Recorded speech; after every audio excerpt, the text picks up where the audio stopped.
YouTube channel live study Allahabad पर।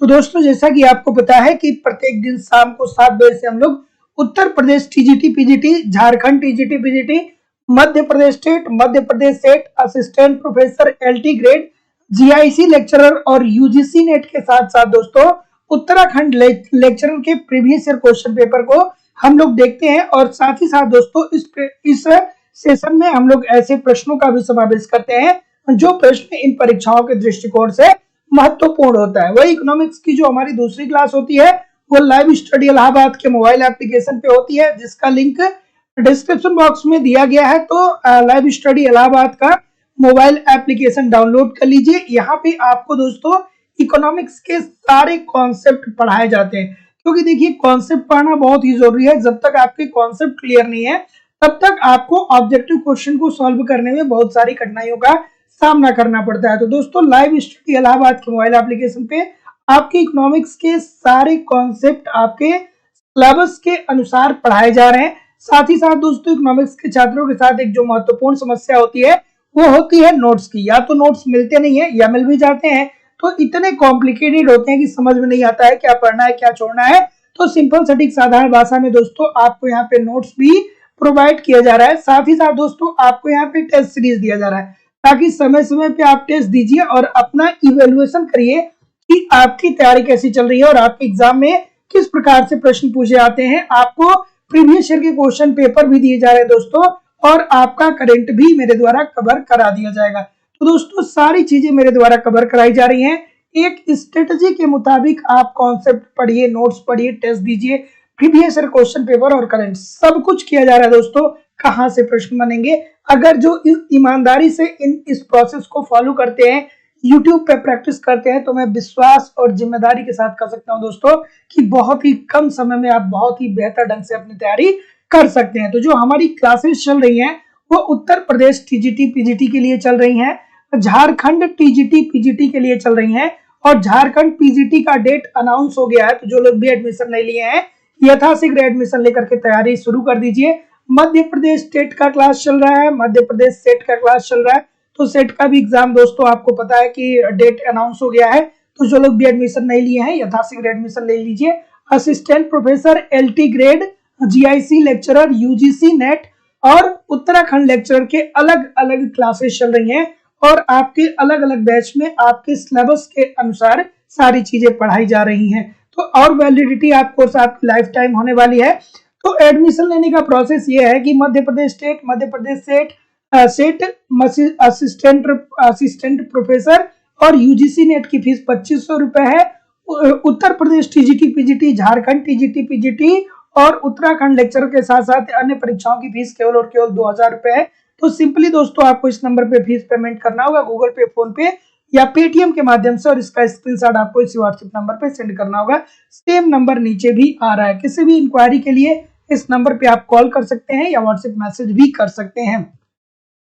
अगर जो अलग से आपको नोट चाहिए, अलग से टेस्ट सीरीज चाहिए, प्रीवियस के क्वेश्चन पेपर चाहिए, कुछ भी अलग से चाहिए तो वो भी उपलब्ध करा दिए जाएंगे। ठीक है, तो गुड इवनिंग एवरीबॉडी। अब हम लोग मूव करेंगे अपने सेशन के पहले प्रश्न की तरफ। सभी लोग एक बार वीडियो को लाइक और शेयर कर दीजिए, या अगर जो आप ऑनलाइन देख रहे हैं तो या ऑफलाइन देख रहे हैं तो भी। ठीक है, पहला प्रश्न दोस्तों आप लोग के सामने ये रहा कि कथन दिया गया है और कारण दिया गया है। कथन में ये दिया गया है कि कोई व्यवसाय प्रतिष्ठान प्रतिस्पर्धा बाजार में कीमत प्राप्त करता है। क्या यह बात ठीक है? और अगर जो ये बात ठीक है तो कीमत का निर्धारण उद्योग में कुल मांग वक्र के प्रतिच्छेदन बिंदु द्वारा निर्धारित होता है। तो जैसा कि मैं देख पा रहा हूं, क्या उत्तर आ रहा है भैया? बिल्कुल ठीक है, बिल्कुल ठीक है, बिल्कुल ठीक है, बिल्कुल ठीक है। तो भैया इजी सी बात है। कौन सा कॉन्सेप्ट यहाँ पे लग रहा है? याद आ रहा है कौन सा कॉन्सेप्ट यहाँ पे लग रहा है? यहाँ पे ये वाला कॉन्सेप्ट लग रहा है जो आपने एक बार नहीं बहुतों बार पढ़ा होगा दोस्तों, कि ये आपका रहा उद्योग। ठीक है, ये आपका उद्योग रहा और ये यहाँ पे कोई एक फर्म रही। तो उद्योग जो होता है वो मांग और पूर्ति का जो प्रतिच्छेदन बिंदु होता है उस पे कीमतों का निर्धारण होता है। अर्थात मांग व पूर्ति की शक्तियों के अनुसार उद्योग जो होता है वो कीमतों का निर्धारण करता है और इसी कीमत पर एक फर्म जो होती है वो अपनी जितनी चाहे प्रोडक्ट को मार्केट में बेच सकता है। तो वही बात है कि कोई व्यवसाय प्रतिष्ठान प्रतिस्पर्धा बाजार में कीमत प्राप्त करता है। बिल्कुल ठीक है भैया, पूर्ण प्रतियोगिता के अंतर्गत जो कीमतों का निर्धारण होता है वो उद्योग के द्वारा मांग व पूर्ति की शक्तियों के आधार पे होता है। देयर इज नो डाउट, 100% ठीक है। और कीमत का निर्धारण उद्योग के कुल मांग वक्र के पूर्ति वक्र के प्रतिच्छेदन बिंदु पे होता है। बिल्कुल ठीक है, मांग व पूर्ति के प्रतिच्छेदन बिंदु पे होता है। तो जैसा कि मैं देख पा रहा हूं कि जितने लोग भी ए बोल रहे हैं कि कथन ए तथा आर दोनों सही है तथा आर ए की सही व्याख्या कर रहा है, सभी लोग का उत्तर यहाँ पे बिल्कुल ठीक है। Option number A according to the question this is the right answer हो जाएगा। सभी लोग एक बार वीडियो को लाइक और शेयर जरूर कर दिया करिए। देखिए कितना प्यारा सा कॉन्सेप्ट है ये वाला प्रश्न कि यदि कोई विक्रेता विशेष किसी पूर्ण प्रतियोगी बाजार में अपनी बिक्री दोगुनी करना चाहता है तो थोड़ा आराम से करिएगा और ध्यान से इस प्रश्न का उत्तर करिएगा, ठीक है। बिल्कुल ठीक है, बिल्कुल ठीक है, बिल्कुल ठीक है। क्या उत्तर आ रहा है? अरुंधति देवी जी, अमरीश यादव जी, ठीक है, सभी लोग उत्तर करिए। ऑप्शन नंबर बिल्कुल ठीक है, बिल्कुल ठीक है। तो जितने लोग भी क्या बोल रहे हैं, सी बोल रहे हैं, और कोई सी के अलावा, सी के अलावा और कोई? सभी लोग सी बोल रहे हैं, कुछ लोग ये बोल रहे हैं। अरे भैया बहुत छोटी सी बात है, इतना गलती क्यों कर रहे हैं, इतना गलती क्यों कर रहे हैं? देखिए यहाँ पढ़िए, यदि कोई विक्रेता विशेष किसी पूर्ण प्रतियोगी बाजार में अपनी बिक्री को दोगुना करना चाहता है तो पूर्ण प्रतियोगिता की स्थिति में क्या होता है कि यदि कोई विक्रेता, ये जो विक्रेता है ये कीमत पे असर नहीं डाल पाएगा, ठीक है, ये कीमत पे असर नहीं डाल पाएगा, ये अपने उत्पादन को बढ़ा सकता है, ठीक है, ये कीमत को स्वीकार करता है और अपने उत्पादन को ये बढ़ा सकता है, तो तभी जाकर के ये दुगुना बेच पाएगा। ऐसा नहीं है कि कीमतों में वृद्धि करके दोगुना नहीं बेच पाएगा। इतने सारे लोग गलत कर रहे हैं, सीधी सी बात है। तो देखिए यदि कोई विक्रेता विशेष किसी पूर्ण प्रतियोगिता बाजार में अपने बिक्री को दोगुना मतलब दोगुना वस्तुओं को बेचना चाहता है तो वो क्या करेगा? इजी सी बात है कि वह सिर्फ बिक्री के लिए दोगुनी मात्रा रखेगा, ठीक है। अर्थात अगर जो 5 यूनिट वस्तु को पहले बेच रहा था और अब ये चाहता है कि हम अपने वस्तुओं को दोगुना बेचें, तो वो क्या कर सकता है? 10 यूनिट वस्तुओं को मार्केट में रख देगा, तभी जाकर के दोगुना बेच पाएगा। क्योंकि जो पूर्ण प्रतियोगिता होता है उसके अंतर्गत जो फर्म होता है वो कीमत को स्वीकार करता है, अर्थात कीमत ग्राही होता है, कीमत ग्राही होता है, अर्थात मांग व पूर्ति की शक्तियों के आधार पे जो कीमतों का निर्धारण करता है उद्योग, उसी कीमत पर एक फर्म या एक विक्रेता अपने प्रोडक्ट को चाहे जितना बेच पाएगा। लेकिन अगर जो बिक्री दोगुनी करनी है तो अपने उत्पादन की मात्रा को क्या करना पड़ेगा? दोगुना करेगा। तो जितने लोग भी सी बोल रहे हैं तो सभी लोग का उत्तर यहाँ पे बिल्कुल ठीक हो जाएगा। अगला प्रश्न, पूर्ण प्रतियोगी बाजार में फर्म के औसत और सीमांत आय वक्र समानुपाती होते हैं। ऐसा क्यों होता है भैया कि औसत और सीमांत आय वक्र समानुपाती होते हैं? ऐसा क्यों देखने को मिलता है? बिल्कुल ठीक है,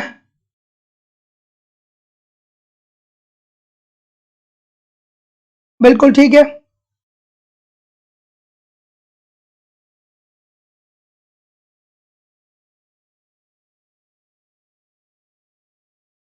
बिल्कुल ठीक है, बिल्कुल ठीक है। नहीं देखिए, उत्पादन में गुणवत्ता बेहतर करके आप अल्पकाल में इसका प्रॉफिट नहीं कमा पाएंगे, ठीक है, क्योंकि आप उत्पादन में गुणवत्ता जब करेंगे तो ये बात धीरे धीरे धीरे धीरे चल करके दीर्घ काल में जो उपभोक्ता होंगे उनको मालूम होगा, ठीक है। एक दिन में मालूम नहीं हो जाएगा, 2 दिन में मालूम नहीं हो जाएगा, तो ऐसी स्थिति में आप दोगुना बिक्री नहीं कर सकते, ठीक है। अगला प्रश्न, कि पूर्ण प्रतियोगी बाजार में फर्म के औसत और सीमांत आय वक्र संपाती होते हैं।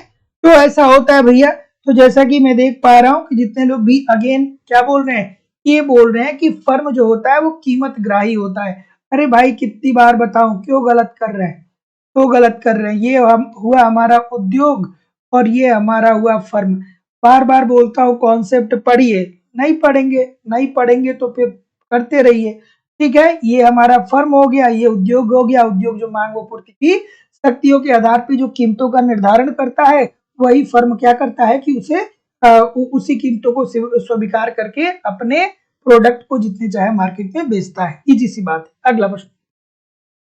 अगला प्रश्न ये रहा कि जब दो फर्म देय अधिकार के स्टेकल वर्ग के मॉडल में एक दूसरे की अनुयायी होते हैं, तब अंतिम संतुलन का परिणाम होता है। और देखिए दोस्तों, एक बात मैं बता दूं आप लोगों की कि कोई बहुत ऐसी बात नहीं है कि आप कॉन्सेप्ट की क्लास जरूर पढ़ा करिए। बहुत सारे लोग को लगता है कि सर जी इसलिए ये बात कहते हैं कि सर को फीस मिलता है। ठीक है भाई, अगर जो हमको क्या चलाना है, संस्था चलाना है, तो फीस की जरूरत पड़ेगी। और उससे मुझे ऐसा नहीं है कि बहुत ज्यादा अप्रत्याशित आय मिलता है, लेकिन मैं ये चाहता हूं कि जितने लोग भी हमारे साथ जुड़े हैं, आप ईमानदारी से अगर जो हमारे साथ जुड़े हैं तो हमारे साथ दोनों जगह जुड़े रहिए, एप्लीकेशन पे भी जुड़े रहिए और यहाँ पे भी जुड़े रहिए। तभी जाके आप बहुत बेहतर ढंग से चीजों को कर सकते हैं, समझ सकते हैं और पढ़ सकते हैं। ठीक है, बहुत सारे लोग को लगता है कि अरे हम कॉन्सेप्ट अपने से पढ़ लेंगे। ठीक है, कॉन्सेप्ट आप अपने से तभी पढ़ लेंगे जब आप इकोनॉमिक्स को बहुत ठीक तरीके से पढ़ चुके होंगे। नहीं तो आपको पता ही नहीं चलेगा कि सिलेबस क्या है, पढ़ना क्या है, किन्स साहब को कहाँ पढ़ना है। एक जगह किन्स को पढ़ लेंगे, बाकी जगहों पे छोड़ देंगे रिकार्डो को कहाँ पढ़ना है। तो ये दोस्तों एक कहीं ना कहीं एक कंपाइल्ड वे में कंटेंट क्या करना, पढ़ना, ये बहुत ही जरूरी होता है ना। अगला प्रश्न आपके सामने ये रहा कि जब दोनों फर्में देय अधिकार के स्टेकल वर्ग के मॉडल में एक दूसरे की अनुयायी होती हैं, तब अंतिम संतुलन का परिणाम होता है। तो जैसा कि मैं देख पा रहा हूं, आप क्या बोल रहे हैं सर, जितने लोग भी ऑप्शन नंबर क्या बोल रहे हैं, सी बोल रहे हैं, कुर्नो समाधान। सभी लोग का उत्तर यहाँ पे बिल्कुल ठीक हो जाएगा। तो कुर्नो के मॉडल में हम लोग क्या देखते हैं, यही तो देखते हैं ना भैया कि जब देय अधिकार के अंतर्गत अगर जो कोई ए फर्म है, ये अगर जो उत्पादन की मात्राओं या कीमतों में परिवर्तन करेगा तो बी भी इस पे प्रतिक्रिया करेगा। तो बी भी जो होगा वो भी उत्पादन व कीमतों में क्या करेगा, अंतर करेगा। ठीक है, मतलब वो भी क्या करेगा, उत्पादन और कीमतों में परिवर्तन करेगा। तो जब दो फर्म देय अधिकार के स्टेकल वर्ग मॉडल में एक दूसरे की अनुयायी होती हैं, तब अंतिम संतुलन का परिणाम जो होता है वो कुर्नो समाधान होता है। तो जितने लोग भी सी बोल रहे हैं बिल्कुल ठीक बोल रहे हैं। अगला प्रश्न, और उत्तर प्रदेश टीजीटी पीजीटी की परीक्षा दोस्तों आप मान के चलिए कि जल्दी ही होगा। ठीक है, उत्तर प्रदेश की टीजीटी और पीजीटी की परीक्षा जल्दी ही होगी, है ना। तो अब उस अनुसार आप लग जाइए, उस अनुसार आप समझ लीजिए चीजों को। क्या उत्तर होगा भाई, ऑप्शन नंबर, परिसीमा कीमत निर्दिष्ट करती है, जिसे परिसीमन कीमत भी बोला जाता है सर। ऑप्शन नंबर क्या आ रहा है, ऑप्शन नंबर क्या आ रहा है, ऑप्शन नंबर क्या आ रहा है, ये बोल रहे हैं सभी लोग ये बोल रहे हैं बिल्कुल। अच्छा, ये जो परिसीमन कीमत है इसका किस प्रतियोगिता से संबंध है, पूर्ण प्रतियोगिता से संबंधित है या अल्पकाल से संबंधित है या देय अधिकार से संबंधित है? कमेंट करके सभी लोग बताइएगा, मुझे जरूर कमेंट करके सभी लोग बताइएगा कि परिसीमन कीमत जो है वो किसके द्वारा दिया गया था। ये दिया गया था प्रोफेसर बेन साहब के द्वारा। और ये किस प्रतियोगिता से संबंधित है, कमेंट करके सभी लोग मुझे बता दीजिएगा। ठीक है, तो परिसीमन कीमत निर्दिष्ट करती है वह कीमत जो नई फर्मों के प्रवेश को रोकती है। तो जितने लोग भी ऑप्शन नंबर ए बोल रहे हैं ठीक बोल रहे हैं। परिसीमन कीमत की अवधारणा प्रोफेसर बेन साहब ने दिया था और ये संबंधित है दोस्तों अल्पाधिकार से। ठीक है, और अल्पाधिकार के अंतर्गत जो फर्में होती हैं वो कीमतों का निर्धारण इस तरीके से करती हैं ताकि अगर जो कोई नया फर्म एंट्री करेगा उद्योग में तो नई फर्मों को क्या होगा, बहुत सारी कठिनाइयों का सामना करना पड़ेगा। तो जितने लोग भी ऑप्शन नंबर ए बोल रहे हैं सर, सभी लोग का उत्तर यहाँ पे बिल्कुल ठीक होने वाला है। अगला प्रश्न, आभासी लगान की अवधारणा का अर्थ है। आभासी लगान की अवधारणा का अर्थ क्या है सर? आभासी लगान की अवधारणा सबको पता होगा कि आभासी लगान की अवधारणा अल्फ्रेड मार्शल साहब ने दिया था। ठीक है, मार्शल साहब ने दिया था। क्या होता है भाई आभासी लगान? बिल्कुल ठीक है, बिल्कुल ठीक है, बिल्कुल ठीक है, TR माइनस TBC। ठीक है, TR माइनस TBC। ठीक है, आभासी लगान जो होता है वो TR माइनस TBC। अब ये क्या होता है सर? तो जैसा कि मैं देख पा रहा हूं, बिल्कुल ठीक है, बिल्कुल ठीक है, बिल्कुल ठीक है। तो जितने लोग भी बी बोल रहे हैं सभी लोग का उत्तर ठीक है कि उत्पादन के किसी कारक का प्रतिफल जिसकी पूर्ति अल्पकाल में क्या होती है? निश्चित होती है। बिल्कुल ठीक है सर, तो ऑप्शन नंबर बी बिल्कुल सही है। तो उत्पादन के किसी कारक का प्रतिफल जिसकी पूर्ति अल्पकाल में क्या होती है? निश्चित होती है। और ये बात कौन करता है आभासी लगान की उदाहरण? मार्शल साहब ने।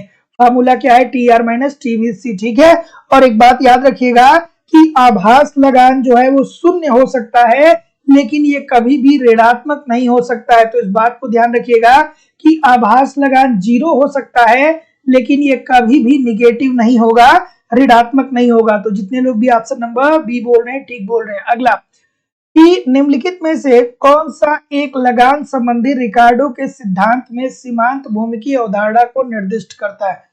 चलिए, सीमांत भूमि आ गया सर, बिल्कुल ठीक है। और दोस्तों अब लग जाइए, अब लग जाइए, बहुत एग्जाम आगे पड़ा हुआ है, कई सारे एग्जाम आगे हैं, बिल्कुल अब लापरवाही नहीं बरतनी है। यूपी TGT PGT का एग्जाम दोस्तों हो जाएगा, बहुत जल्द आपको कोई ना कोई सूचना मिलने वाली है। क्या उत्तर आ रहा है भाई? क्या उत्तर आ रहा है? बिल्कुल ठीक है। तो जैसा कि मैं देख पा रहा हूं, आप क्या बोल रहे हैं? ये किसकी बात हो रही है? रिकार्डो के लगान सिद्धांत की बात हो रही है। रिकार्डो साहब क्या कहते हैं? पहली बात क्या कहते हैं? सबसे पहली बात ये कहते हैं कि भूमि जो होता है उसकी उर्वरा शक्ति अलग अलग होती है। जो भूमि जितना उर्वरक होगी वो उतना ज्यादा लगान देगी, और जो भूमि कम उर्वरक होगी वो कम लगान देगी। और जो भूमि उर्वरक नहीं होगी, अर्थात जो भूमि लगान नहीं देगी, उसी को सीमांत भूमि बोला जाएगा। और जो भूमि उर्वरक होगी, अर्थात जो लगान देगी, उसे अधिसीमांत भूमि बोला जाएगा। ठीक है, तो सीमांत भूमि ऐसी भूमि जो लगान नहीं देती, अर्थात ये उर्वरक नहीं होती है। तो जितने लोग भी ऑप्शन नंबर क्या बोल रहे हैं?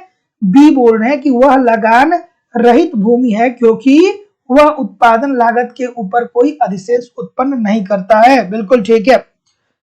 हाँ भैया, लाइव क्लास ही ले रहा हूं, लाइव ही तो हूं मैं, लाइव क्लास ही तो ले रहा हूं। हाँ, इस प्रश्न का उत्तर बता दीजिए। अगर जो बढ़िया से ये प्रश्न कर देंगे तो बहुत अच्छी बात है। उद्यम वृत्ति की पूर्ति कीमत सूचित करती है। अब ऐसे प्रश्न जो होते हैं वो अमूमन आपको कॉन्सेप्ट में भी नहीं देखने को मिलते। ये ऐसे प्रश्न जो होते हैं वो ऑब्जेक्टिव फॉर्म में आपको प्रैक्टिस के लिए मिलते हैं। इसीलिए मैं बोलता हूं कि जितना जरूरी कॉन्सेप्ट पढ़ना है, उतना जरूरी ऑब्जेक्टिव क्वेश्चन भी पढ़ना है। बहुत सारे प्रश्न है आपके एग्जाम के, 60% प्रश्न ऐसे होते हैं जो आप केवल ऑब्जेक्टिव प्रश्न करके पढ़ के और कर सकते हैं, लेकिन वो 60% आपके सिलेक्शन के लिए पर्याप्त नहीं होंगे। ठीक है, तो ऐसी स्थिति में 40% प्रश्नों को ठीक करने के लिए कॉन्सेप्ट पढ़ना होगा, और इसी 40% प्रश्न में लाखों लड़के क्या होते हैं? बाहर हो जाते हैं। तो कॉन्सेप्ट पढ़ना बहुत जरूरी है। ऑप्शन नंबर क्या बोल रहे हैं? सामान्य लाभ। ठीक है, हाँ हाँ हाँ ठीक है, बी सभी लोग बोल रहे हैं ना। ऊपर से 2-4 लोगों ने बी बोल दिया, हम भी बी बोल देंगे भाई। अगर जो 2-4 लोगों ने बी बोल दिया तो हम भी बी बोल देंगे। क्यों, कोई दिक्कत है क्या? इतने सारे लोग बी बोल रहे हैं भाई, कोई बी बोल रहा है तो छोड़ दीजिए, आप ए बोल दीजिए, कुछ लोग डी बोल। मैं एक भी लोग को ऐसा नहीं देख पा रहा हूं कि जो आप इस प्रश्न का उत्तर सही दे। जितने लोग भी, बिल्कुल ठीक है, जितने लोग भी ऑप्शन नंबर क्या बोल रहे हैं? बी बोल रहे हैं, सभी लोग का उत्तर यहाँ पे बिल्कुल गलत है। और जितने लोग भी ऑप्शन नंबर सी बोल रहे हैं, सभी लोग का उत्तर यहाँ पे बिल्कुल ठीक होगा। सी this is the right answer हो जाएगा। देखिए, उद्यम वृत्ति की पूर्ति कीमत जो होती है, इसका मतलब ये होता है उद्यम वृत्ति की जो पूर्ति कीमत होती है, इसका मतलब ये होता है कि एक जो उद्यमी होता है ना, एक जो उद्यमी होता है वो क्या करता है कि उत्पादन करता है, उत्पादन करता है। तो उत्पादन करने के बाद जब उत्पादन करता है तो इस उत्पादन में जो लागत होती है, ये जो लागत होती है और प्लस जो अतिरेक उसको मिलता है, अतिरेक अर्थात जो लाभ मिलता है, इसी को हम क्या बोलते हैं, योग्यता अधिशेष बोलते हैं, अर्थात उद्यम वृत्ति की पूर्ति कीमत बोलते हैं। तो जितने लोग भी ऑप्शन नंबर सी बोलेंगे सभी लोग का उत्तर यहाँ पे बिल्कुल ठीक होगा सर, कि उद्यम वृत्ति की पूर्ति कीमत जो होती है वो योग्यता अधिशेष होता है। और इसमें क्या होता है कि एक जो उद्यमी होता है वो उत्पादन करता है, और उत्पादन इसीलिए तो करता है कि वो लाभ कमाए।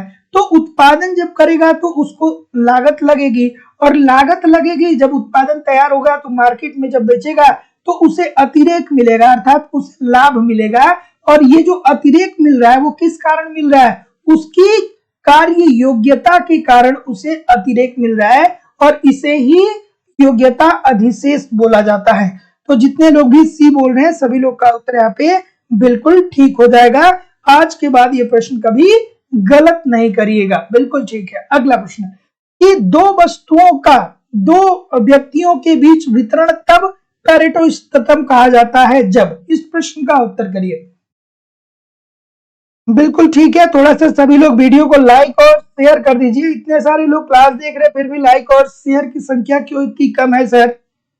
पैरेटो, यहाँ पे 3-4 कॉन्सेप्ट आपको लगातार याद आने चाहिए। ये इकोनॉमिक्स की कौन सी चैप्टर के प्रश्न है, कल्याणकारी अर्थशास्त्र के प्रश्न पत्र है।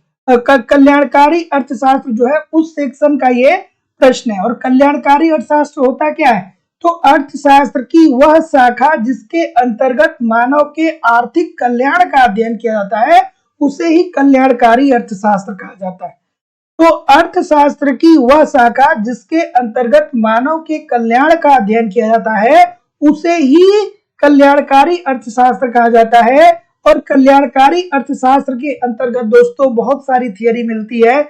जब आप इनकी थियरी को पढ़ेंगे तो आपको मार्शल साहब मिलेंगे, पीगू साहब मिलेंगे, फिर पैरेटो मिलेंगे, पैरेटो के बाद हिग्स और कॉल्डोर मिलेंगे, उसके बाद सीटोवास्की साहब आ जाएंगे। ठीक है, इस क्रम में बहुत सारे लोग आते हैं। ठीक है, तो पैरेटो साहब क्या कहते हैं कि अगर जो ए और बी, ठीक है, दो व्यक्ति हैं तो एक के लाभ में हम क्या करेंगे, कमी पहुंचाएंगे, इनके लाभ में कमी करेंगे, तभी जो बी है उसकी लाभ में वृद्धि किया जा सकता है। अर्थात ए को जब हम हानि पहुंचाएंगे तभी बी को लाभ हो सकता है। और इसी के बाद कौन आता है, हिग्स और कॉल्डोर साहब आते हैं, कहते हैं कि नहीं सर, हम बी को लाभ भी पहुंचाएंगे और ए को जो क्षतिपूर्ति होगी उसकी पूर्ति भी कर देंगे, अर्थात ए को हानि भी नहीं होगा।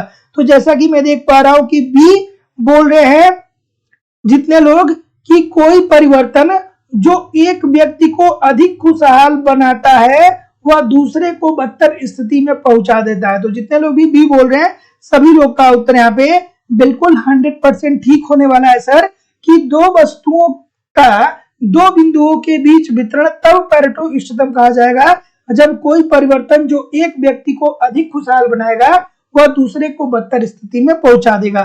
तो B this is the right answer हो जाएगा। अगला प्रश्न, निम्नलिखित पर विचार करिए और ये बताइए कि कीन्स ने मुद्रा पूर्ति में परिवर्तन का प्रभाव जिसे सही क्रम में देखा था वह कौन सा है। मुद्रा पूर्ति, अब ये आप बहुत अच्छे से इकोनॉमिक्स पढ़े होंगे तो आप करेंगे, अगर जो अच्छे से इकोनॉमिक्स नहीं पढ़े होंगे तो आपको चीजें फिर समझ में नहीं आ पाएंगी। ठीक है, इसीलिए मैं बोलता हूं कॉन्सेप्ट पढ़िए, कॉन्सेप्ट पढ़ना जरूरी है। ठीक है, क्या उत्तर आ रहा है भैया। कीन्स साहब ने क्या कहा, याद आ रहा है। कीन्स साहब ने पहले ये कहा कि अगर जो देखिए, अगर जो आप मुद्रा की पूर्ति करेंगे, अच्छा ठीक है, पहले आप अपना उत्तर करिए, ठीक है, अगर जो मुद्रा की पूर्ति में वृद्धि होगी तो जो ब्याज की दर होगी इसमें कमी आएगी, ब्याज दर में क्या आ जाएगी, कमी आ जाएगी। उसके बाद इससे क्या होगा कि निवेश मांग में वृद्धि हो जाएगी। निवेश मांग में क्या होगा, वृद्धि हो जाएगा। निवेश मांग में वृद्धि हो जाएगा और उसके बाद जब निवेश मांग में वृद्धि हो जाएगा तो समस्त मांग जो है वो भी क्या हो जाएंगे, बढ़ जाएंगे।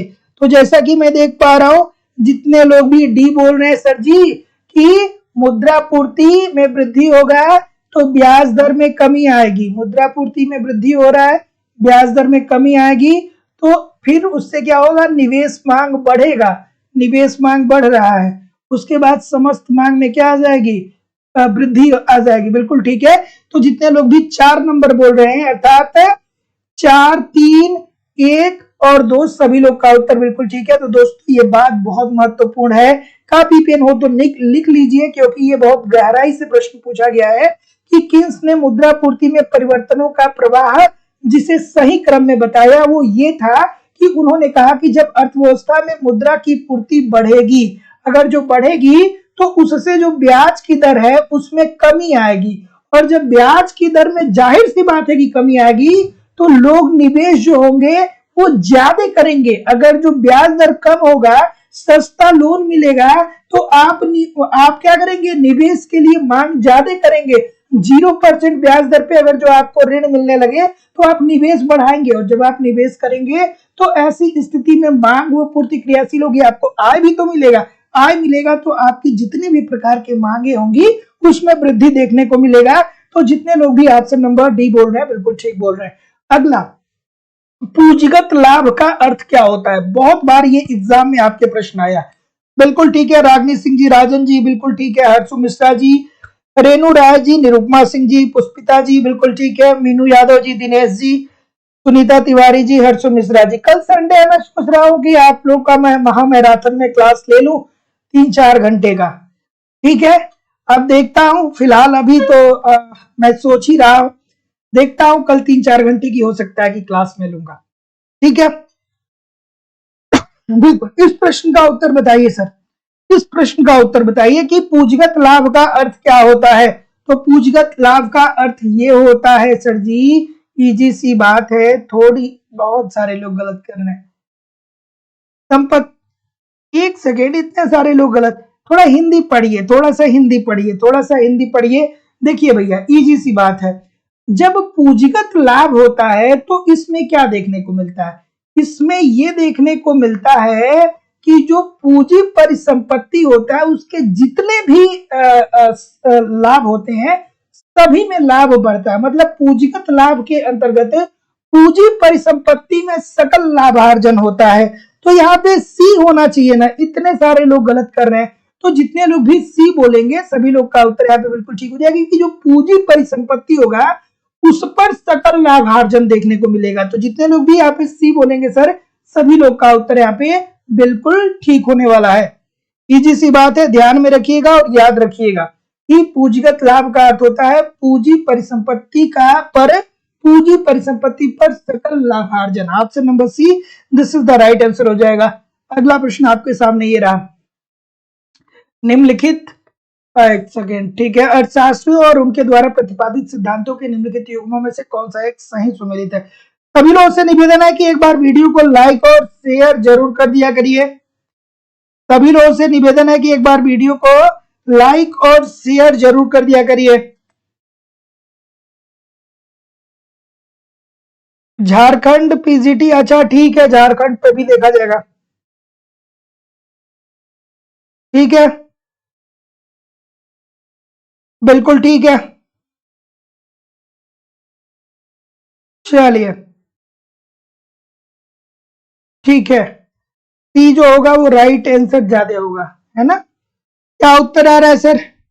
ऑप्शन नंबर, सभी लोग बी बता रहे हैं।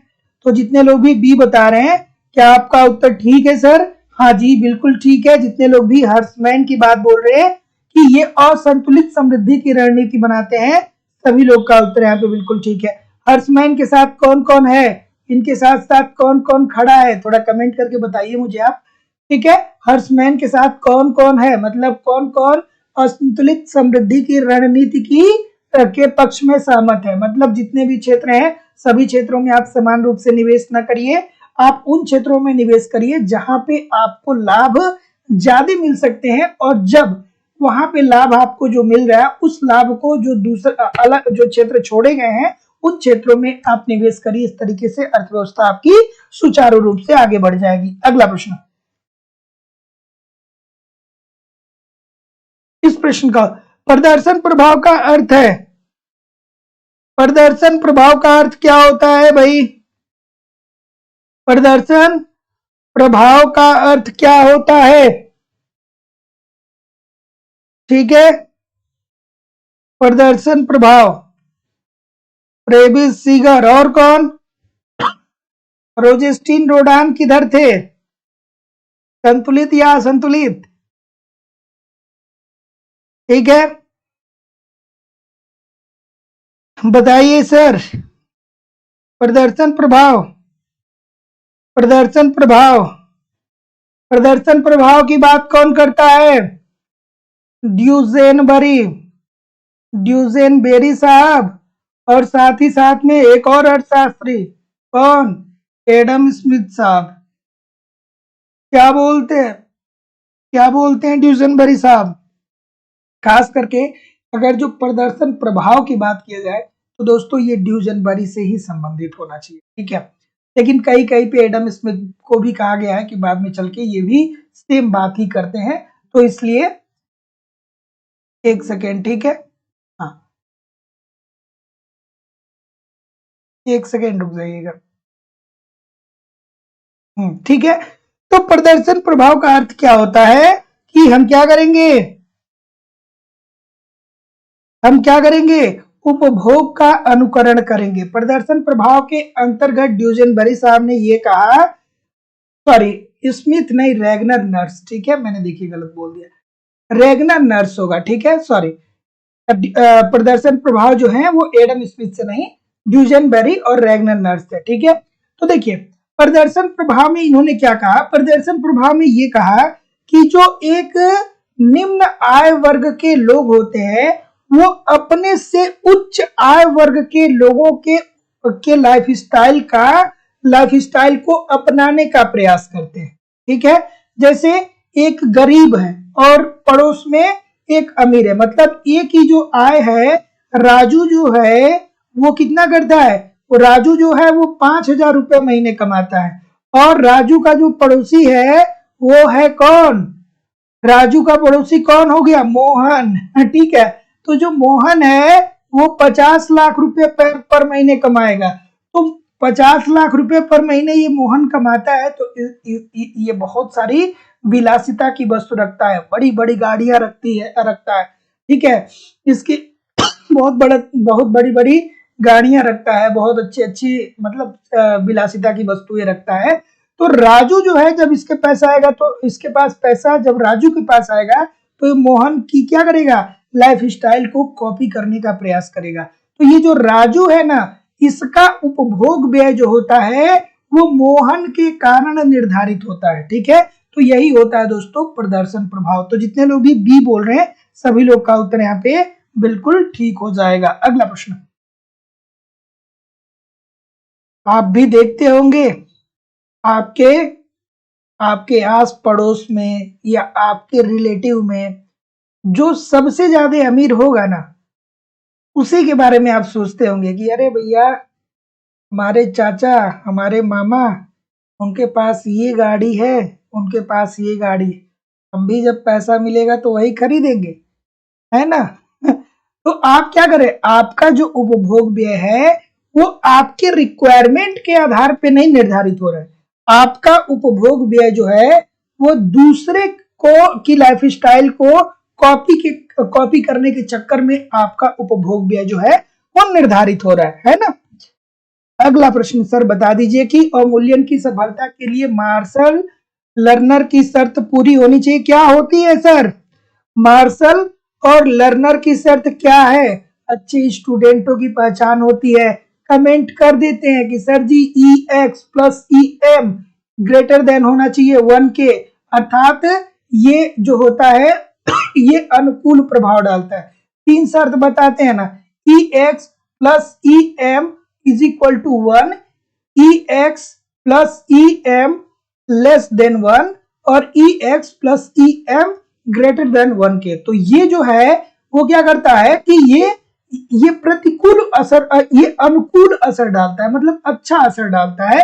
तो अवमूल्यन की सफलता के लिए मार्शल लर्नर की शर्त पूरी होनी चाहिए, बिल्कुल ठीक है, अर्थात E X plus E M greater than 1 के होना चाहिए, देयर इज नो डाउट, ठीक है। और अवमूल्यन के फलस्वरूप निर्यात जो होते हैं वो महंगे हो जाते हैं और आयात जो होते हैं वो सस्ते हो जाते हैं, ठीक है। क्या बोल रहे हैं सर? ये सही है, अवमूल्यन से निर्यात महंगा हो जाता है और आयात सस्ता हो जाता है। अरे भाई, जब अवमूल्यन किया जाता है तो मुद्रा का बाह्य मूल्य कम हो जाता है, ठीक है। थोड़ा आराम से करिए, उल्टा दिया है ना यहाँ पे।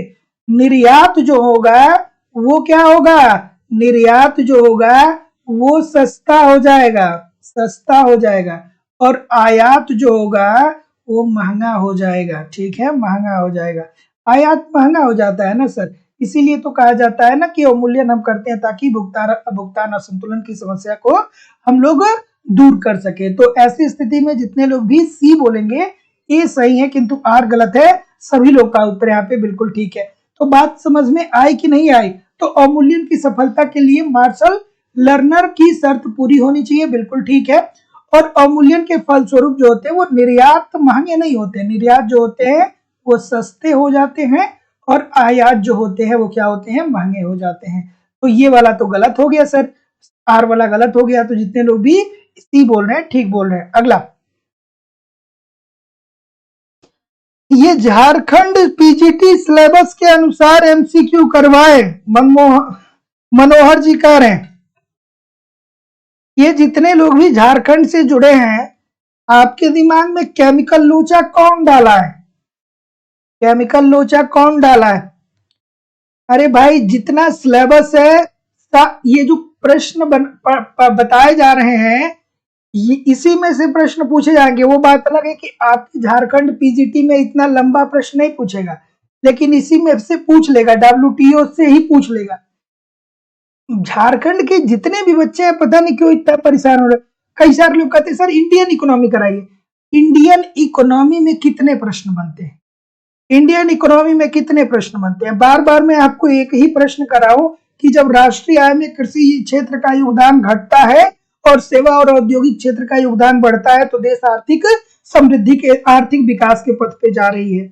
मैं आपको बताऊं कि प्रति एक व्यक्ति आय का फार्मूला क्या होता है। अरे भाई, ये छोटे मोटे प्रश्न तो लगातार आते रहते हैं आपके सेशन में। मैं रोज एक ही प्रश्न नहीं न ला सकता हूं। ये मैं यहाँ पे आपको मास्टर बनाने का प्रयास कर रहा हूं और आप जो है वो स्टूडेंट बने पड़े हुए हैं। और स्टूडेंट में भी जो एकदम बीच वाले, जो आगे वाले बच्चे होते हैं, आगे वाले बच्चे जो होते हैं ना उसमें जीनियस बहुत कम होते हैं, वो प्रश्न ज्यादा पूछते हैं। जो पीछे वाले होते हैं सब वो जीनियस होते हैं सब। तो बेंच पे आगे बैठने वाला बच्चा मत बनिए, ठीक है। ये जितनी भी चीजें करवाई जा रही है सब आपके पेपर में आएंगे, ठीक है। और मैं तो इतना सारा आपको क्वेश्चन दे रहा हूं यार कि अगर जो यहाँ पे पारंगत हो गए तो झारखंड पीजीटी का पेपर बच्चों का खेल लगेगा, ठीक है। 30 से 45 मिनट में पूरा कंप्लीट कर देंगे। क्या उत्तर आएगा भाई? बिल्कुल ठीक है। चलिए, तो जैसा कि मैं देख पा रहा हूँ, थोड़ा और एग्जाम करीब आने दीजिए, तो जैसा आप सोच रहे हैं वैसा भी मैं करवा दूंगा, ठीक है। और एग्जाम करीब आए तो जैसा आप सोच रहे हैं कि सर एक एक लाइन में जैसे प्रश्न पूछा जाता है उसको भी मैं करवा दूंगा। क्या उत्तर आ रहा है? तो जैसा कि मैं देख पा रहा हूं, जितने लोग भी बी बोल रहे हैं ठीक बोल रहे हैं कि डब्ल्यूटीओ के कार्य कौन से हैं। तो व्यापार समझौतों के लिए मंच प्रदान करना। झारखंड पीजीटी में जो लोग, झारखंड पीजीटी का जो लोग एडमिशन लिए हैं वो एप्लीकेशन वाले सेक्शन में जाइए, वहां पे वन लाइनर के क्वेश्चन इसीलिए मेरे द्वारा दिए गए कि वन लाइनर के क्वेश्चन वहां पे आपको इसीलिए दिए गए हैं कि उसको भी पढ़ते रहिए। तो वन लाइनर वाला सेक्शन जरूर पढ़ते रहिए, ठीक है। बिल्कुल ठीक है कि व्यापार समझौता के लिए मंच प्रदान करना। WTO करार को लागू करना, बिल्कुल ठीक है। सदस्यों में परस्पर विवादों का निपटारा करना और भूमंडलीकरण आर्थिक नीतियों के निर्माण में IMF और IBRD के साथ समन्वय करना। तो जितने लोग भी यहाँ पे बी बोल रहे हैं 1 2 3 4 सभी लोग का उत्तर यहाँ पे बिल्कुल ठीक है। अगला प्रश्न, और झारखंड पीजीटी वाले लोग आप कृपया करके बहुत परेशान ना होइए, बस आप पढ़ते रहिए। जितना मैं करवा रहा हूं ना उससे ज्यादा कहीं से कुछ पूछने वाला नहीं है। और जो दिमाग में आप लोग के केमिकल लोचा कोई डाल दिया है कि खाली इंडियन इकोनॉमी पढ़ लो और सिलेक्शन मिल जाएगा, तो केवल इंडियन इकोनॉमी पढ़ के आप कभी सफलता प्राप्त नहीं कर पाएंगे। ये बात लिख के कहीं रख लीजिए, ठीक है। बहुत सारे लोग ऐसे हैं, सर केवल इंडियन इकोनॉमी करा दीजिए। इंडियन इकोनॉमी कराने से कितना कर लेंगे भैया? 50% कर लेंगे, ठीक है। 50% से ज्यादा नहीं कर पाएंगे और 50% में सिलेक्शन नहीं होता है, ठीक है। तो वो जो आपको ज्ञान दे रहा है, जो गुरु आपका बना हुआ है ना, उससे थोड़ा सा ज्ञान कम लिया करिए, क्योंकि बहुत सारे लोग हैं जो फालतू के ज्ञान देते रहते हैं। एक झारखंड पीजीटी का एग्जाम क्या आ गया, कोई भी बात करेगा खाली इंडियन इकोनॉमी पढ़ लो हो जाएगा, इंडियन इकोनॉमी पढ़ लो हो जाएगा, खाली इंडियन इकोनॉमी से हो जाएगा। हो सकता है कि झारखंड आयोग जो है इस बार क्वेश्चन पेपर का पैटर्न यूपी टीजीटी पीजीटी के जैसे सेट कर दे। आप जानते हैं क्या, इस बार हो सकता है कि पैटर्न वो चेंज कर दे, यूपी टीजीटी पीजीटी वाला पैटर्न कर दे। फिर रोते रहिएगा एग्जाम में कि अरे हमने ये नहीं किया। इस प्रश्न का उत्तर करिए कि अवमूल्यन द्वारा भुगतान संतुलन का असंतुलन दूर किया जा सकता है। क्या ये बात सही है? और अवमूल्यन द्वारा आयातित वस्तुओं की कीमतें बढ़ जाती हैं और अवमूल्यन करने वाले देश द्वारा निर्यातित वस्तुओं की कीमतें घट जाती हैं। तो ये तो मुझे लग रहा है कि कोई गलत नहीं करेगा। कोई गलत करेगा क्या सर? तो अवमूल्यन करने से क्या होता है, मुद्रा का जो बाह्य मूल्य होता है वो क्या होता है, कम हो जाता है, ठीक है। तो ऐसी स्थिति में आयातित वस्तुओं की कीमतें क्या हो जाएंगी, बढ़ जाएंगी। जब आयातित वस्तुओं की कीमतें बढ़ जाएंगी तो जाहिर सी बात है कि जब भैया कीमत बढ़ती है, जब कीमतों में वृद्धि होती है तो मांग में क्या आ जाती है, कमी आ जाती है, ठीक है। कीमतों में वृद्धि होती है तो मांग में कमी आ जाती है और अवमूल्यन करने वाले देश द्वारा निर्यात वस्तुओं की विदेशी कीमत घट जाती है, बिल्कुल ठीक है। तो अगर जो दोस्तों आयात जो होगा अगर जो कम होगा, अगर जो हम कम आयात करेंगे तो कम विदेशी मुद्रा हमें लॉस होगा। तो ऐसी स्थिति में अवमूल्यन द्वारा भुगतान संतुलन के असंतुलन को दूर किया जा सकता है, अर्थात आयात और निर्यात की स्थिति को बराबर किया जा सकता है। तो जितने लोग भी ऑप्शन नंबर क्या बोल रहे हैं सर, ए बोल रहे हैं, बिल्कुल ठीक बोल रहे हैं। ए और आर दोनों सही है और आर ए की सही व्याख्या भी कर रहा है। अगला प्रश्न, पूंजी सघनीकरण का अर्थ है, बहुत बार ये प्रश्न पूछा गया है। पूंजी सघनीकरण का अर्थ है, और झारखंड पीजीटी में मैं आप लोगों को क्वेश्चन कराऊंगा। जो लोग भी एप्लीकेशन पे एडमिशन लिए हैं आप निश्चिंत रहिए, मैं बहुत ही आराम से आप लोगों को वहां पे वो मतलब छोटे छोटे प्रश्नों की भी प्रैक्टिस कराऊंगा। तो जो लोग भी एप्लीकेशन पे एडमिशन लिए हैं आप बिल्कुल परेशान ना होइए, मैं हूं एग्जाम तक रहूंगा आपके साथ, ठीक है। चलिए, लेकिन वो सेशन मैं यहाँ नहीं लूंगा, यहाँ मैं सबके लिए आता हूँ। UP TGT PGT, Jharkhand TGT PGT, Madhya Pradesh state, यहाँ पे मैं सबके लिए आता हूँ और यहाँ पे आप मास्टर बनते हैं, ठीक है। तो क्या उत्तर होगा भाई? ऑप्शन नंबर ए बोल रहे हैं, और कोई ए के अलावा? जितने महानुभाव ए बोल रहे हैं बहुत अच्छा बोल रहे हैं। ये जितने लोग भी बोल रहे हैं सभी लोग के लिए एक बार क्लैपिंग कर दीजिए भैया, सभी लोग के लिए एक बार क्लैपिंग कर दीजिए जितने लोग भी ए बोल रहे हैं। बिल्कुल ठीक है भाई, कि पूंजी की तुलना में श्रम की अपेक्षाकृत बड़ी मात्रा का प्रयोग होता है। मैं क्या बोलूं आपको, ठीक है, क्या बोलूं।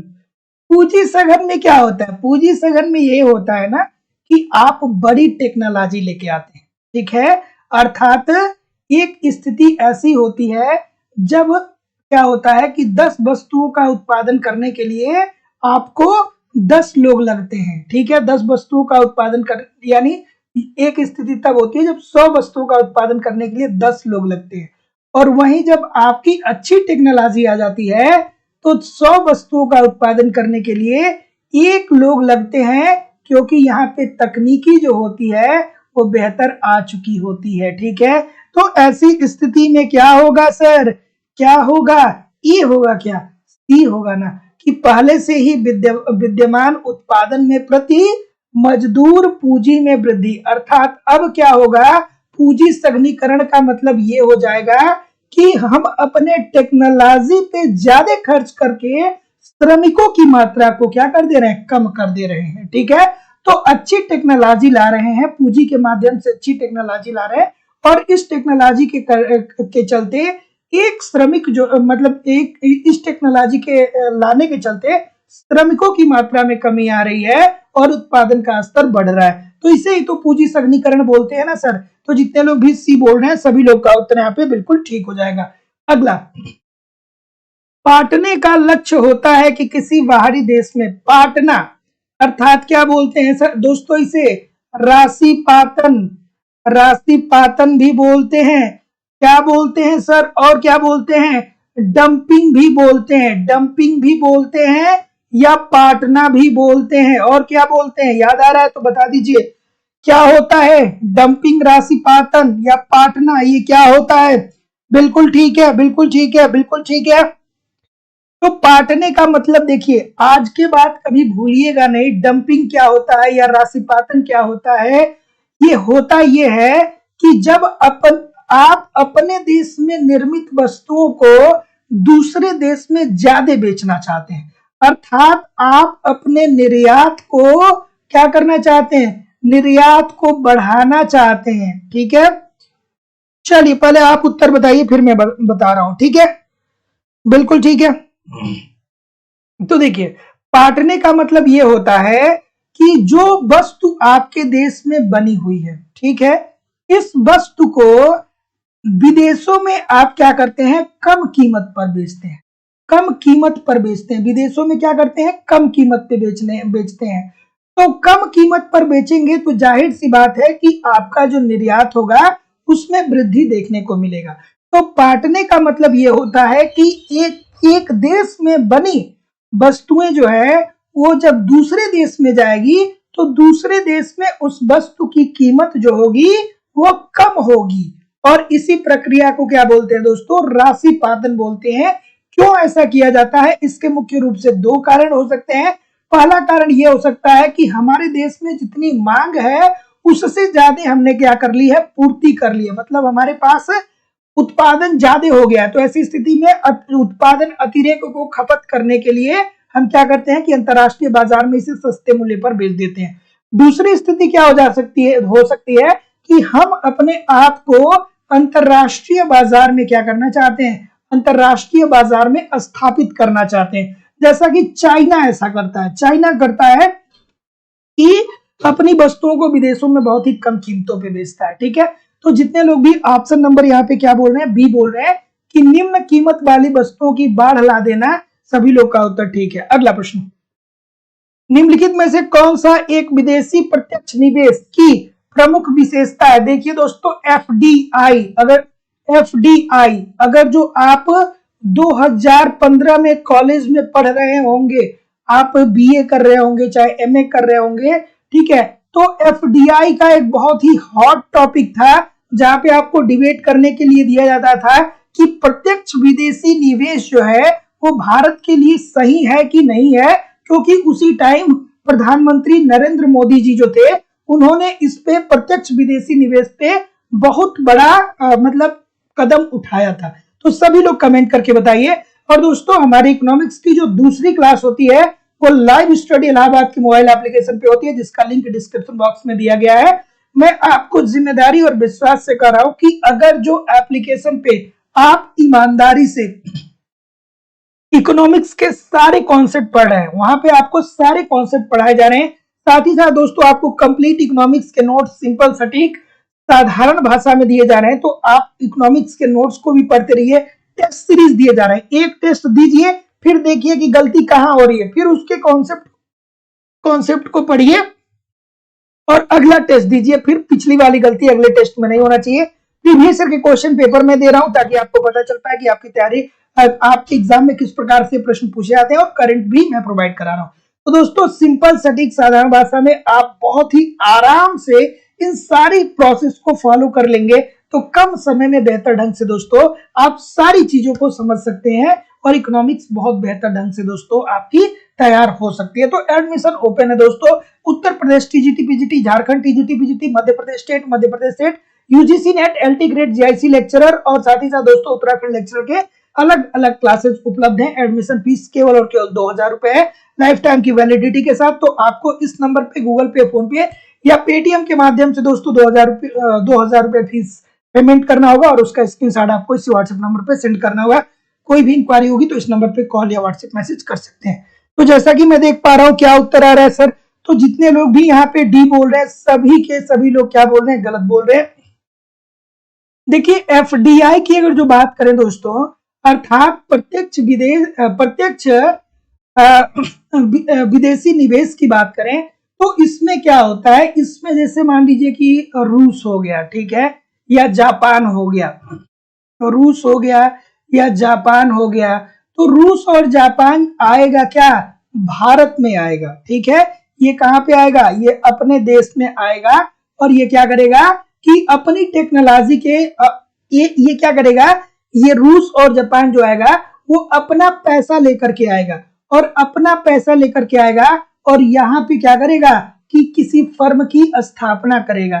तो जब यहाँ पे फर्म की स्थापना करेगा तो ऐसी स्थिति में यह अऋण सृजनकारी पूंजी प्रवाह है। मतलब अगर जो जापान और रूस जो है कोई फर्म स्थापित करता है तो वो इंडिया में आके स्थापित कर सकता है, उसको बस पैसा लाना होगा, मजदूर वो यहीं से उठाएगा, जमीन यहीं की होगी, ठीक है, सरकार उसको क्या करेगी, स्वीकृति दे देगी। तो ये क्या पूंजी का प्रवाह है, ये लेके आएगा 50 लाख करोड़ रुपए, ठीक है, 5000 लाख करोड़ रुपए, इस प्रकार का इतना बड़ा बड़ा अमाउंट लेके आएगा। तो जितने लोग भी ये बोलेंगे सर, सभी लोग का उत्तर यहाँ पे बिल्कुल ठीक होने वाला है कि यह अऋण सृजनकारी पूंजी प्रवाह है, ठीक है। अर्थात चाइना, जापान, रूस ये सब हमारे देश में आएगा और कंपनी स्थापित करेगा, पैसा लेकर के आएगा और वो पैसा हमारे देश में लगेगा, ठीक है, हमारे देश के ही लोग उससे खुशहाल होंगे। लेकिन दोस्तों प्रत्यक्ष विदेशी निवेश जो है ये इसको बहुत ही स्मार्टली रूप में क्या करना चाहिए कि सरकार को अपनाना चाहिए, क्योंकि अल्टीमेटली देखिए बात तो एक ही है ना कि कोई भी उत्पादन करेगा तो जब लाभ कमाएगा तो वापस जो यहाँ पे लाभ मिलेगा इसको वो क्या करेगा, अपने देश को रिवर्स करेगा, अर्थात जापान और रसिया चला जाएगा, ठीक है। तो एक तरीके से ये अर्थव्यवस्था को बूस्ट प्रदान जरूर करता है एफडीआई, लेकिन साथ ही साथ दोस्तों सरकार को बहुत ही सोच समझ के इस पे क्या करने सोच समझ कर सरकार को अनुमति देने की जरूरत होती है। चलिए इस प्रश्न का उत्तर करिए। बिल्कुल ठीक है, बिल्कुल ठीक है, बिल्कुल ठीक है, बिल्कुल ठीक है, बिल्कुल। तो क्या उत्तर आ रहा है, एफडीआई से भारत के लोगों को रोजगार मिलेगा, बिल्कुल ठीक है। नरसिम्हन कमेटी फर्स्ट का संबंध था। सभी लोगों से निवेदन है कि वीडियो को एक बार लाइक और शेयर जरूर कर दिया करिए, इतने सारे लोग क्लास देख रहे हैं फिर भी लाइक और शेयर की संख्या बहुत कम है। बिल्कुल ठीक है, बिल्कुल ठीक है, ऑप्शन नंबर ए बोल रहे हैं। सभी लोग को पता है क्या ये प्रश्न, सबको पता है? तो जितने लोग भी ये बोल रहे हैं सर सभी लोग का उत्तर बिल्कुल ठीक हो जाएगा। अब आपको ये बताना चाहिए कि सर जी आप अभी कहेंगे कि 1991 में, तो क्यों नहीं बताए, बताना चाहिए ना।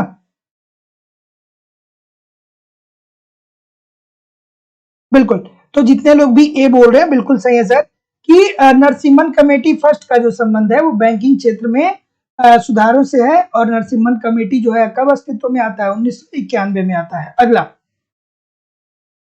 भारतीय मौद्रिक नीति में कीमतों की स्थिरता एक प्रमुख उद्देश्य है जो कुछ मान्यताओं पर आधारित है, निम्नलिखित में से कौन सी एक मान्यता सही नहीं है। बढ़िया सा प्रश्न है सर, क्या उत्तर आ रहा है? इतने सारे लोग क्लास देख रहे हैं और लाइक की संख्या बहुत कम है, ऐसा क्यों है सर, इतना कम लाइक क्यों है? मैं 2 घंटे की आपकी क्लास ले रहा हूँ, एक लाइक और एक शेयर आप नहीं कर सकते हैं क्या? हैं? एक लाइक और एक शेयर कर दिया करिए, ठीक है? चलिए, आप लोगों के लिए ही तो क्लास ली जा रही है ना। क्या उत्तर आ रहा है सर? ऑप्शन नंबर, बिल्कुल। क्या बोल रहे हैं? अब जैसे अन्य कोचिंग वाले होते तो बताते कि देखिए ये मेरा शर्ट जो है वो पसीने से भीग गया है, लेकिन फिर भी आप लोग एक लाइक और एक शेयर नहीं करते हैं।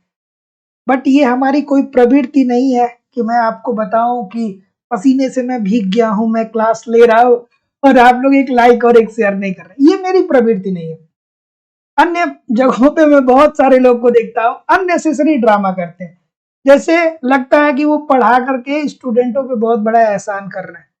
अल्टीमेटली यार देखिए, इकोनॉमिक्स पढ़ते हैं, आप जानते ही हैं, मांग व पूर्ति, ठीक है? तो टीचर की को रिक्वायरमेंट किसकी होती है? स्टूडेंट की। और स्टूडेंट की रिक्वायरमेंट किसकी होती है? टीचर की। तो जितना महत्वपूर्ण आप मेरे लिए हैं उतना ही महत्वपूर्ण मैं भी आपके लिए हूँ। तो यहाँ पे ऐसा नहीं है कि ऑनलाइन प्लेटफॉर्म पे कोई आकर के किसी के लिए बहुत बड़ा वो करता है, ठीक है? लेकिन हाँ, अगर जो आप ईमानदारी से डेडिकेशन से कंटेंट दे रहे हैं तो वास्तव में ये चीजें क्या होती हैं? अप्रिसिएट करने योग्य होती हैं। क्या उत्तर होगा भाई? हाँ हाँ, ठीक है। इस प्रश्न का उत्तर करिए कि भारतीय मौद्रिक नीति में स्थिरता एक कीमतों की स्थिरता एक प्रमुख उद्देश्य है जो कुछ मान्यताओं पर आधारित है। निम्नलिखित में से कौन सी एक मान्यता सही नहीं है? तो जैसा कि मैं देख पा रहा हूं, तो जितने लोग भी ऑप्शन नंबर क्या बोल रहे हैं? सी बोल रहे हैं। सभी लोग का उत्तर यहाँ पे बिल्कुल ठीक हो जाएगा कि क्या बोल रहे हैं यहाँ पे? मान्यता सही नहीं है। ध्यान से पढ़िए। तो भारतीय मौद्रिक नीति में कीमतों की स्थिरता एक प्रमुख उद्देश्य है, बिल्कुल ठीक है, जो कुछ मान्यताओं पर आधारित है। और उनमें से कौन सी मान्यता सही नहीं होगी? कि बढ़ती हुई कीमतें बचत वृद्धि को बढ़ावा देने तथा संसाधनों का इष्टतम विनिधान करने के लिए अनुकूल वातावरण बनाती है। इजी सी बात है भाई, अगर जो नहीं पूछा है तो बढ़ती हुई कीमतें वस्तुओं को वृद्धि थोड़ी देती हैं। तो जितने लोग भी डी बोल रहे हैं सभी लोग का उत्तर यहाँ पे बिल्कुल ठीक हो जाएगा। अगला प्रश्न कि लीड बैंक योजना का प्रमुख उद्देश्य क्या है? लीड बैंक योजना का प्रमुख उद्देश्य क्या है भाई?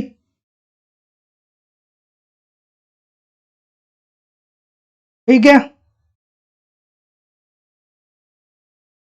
बिल्कुल। इस प्रश्न का उत्तर करिए कि लीड बैंक योजना का प्रमुख उद्देश्य क्या है सर? लीड बैंक योजना। तो लीड बैंक योजना की शुरुआत किस समिति की अनुशंसा के आधार पे हुई थी? याद आ रहा है सर? याद आ रहा है तो बताइए मुझे, थोड़ा सा मुझे भी अच्छा लगेगा। आप बताएंगे तो मुझे अच्छा लगेगा कि जो लीड बैंक योजना है वो किस समिति की अनुशंसा के आधार पे प्रकाश में आई थी।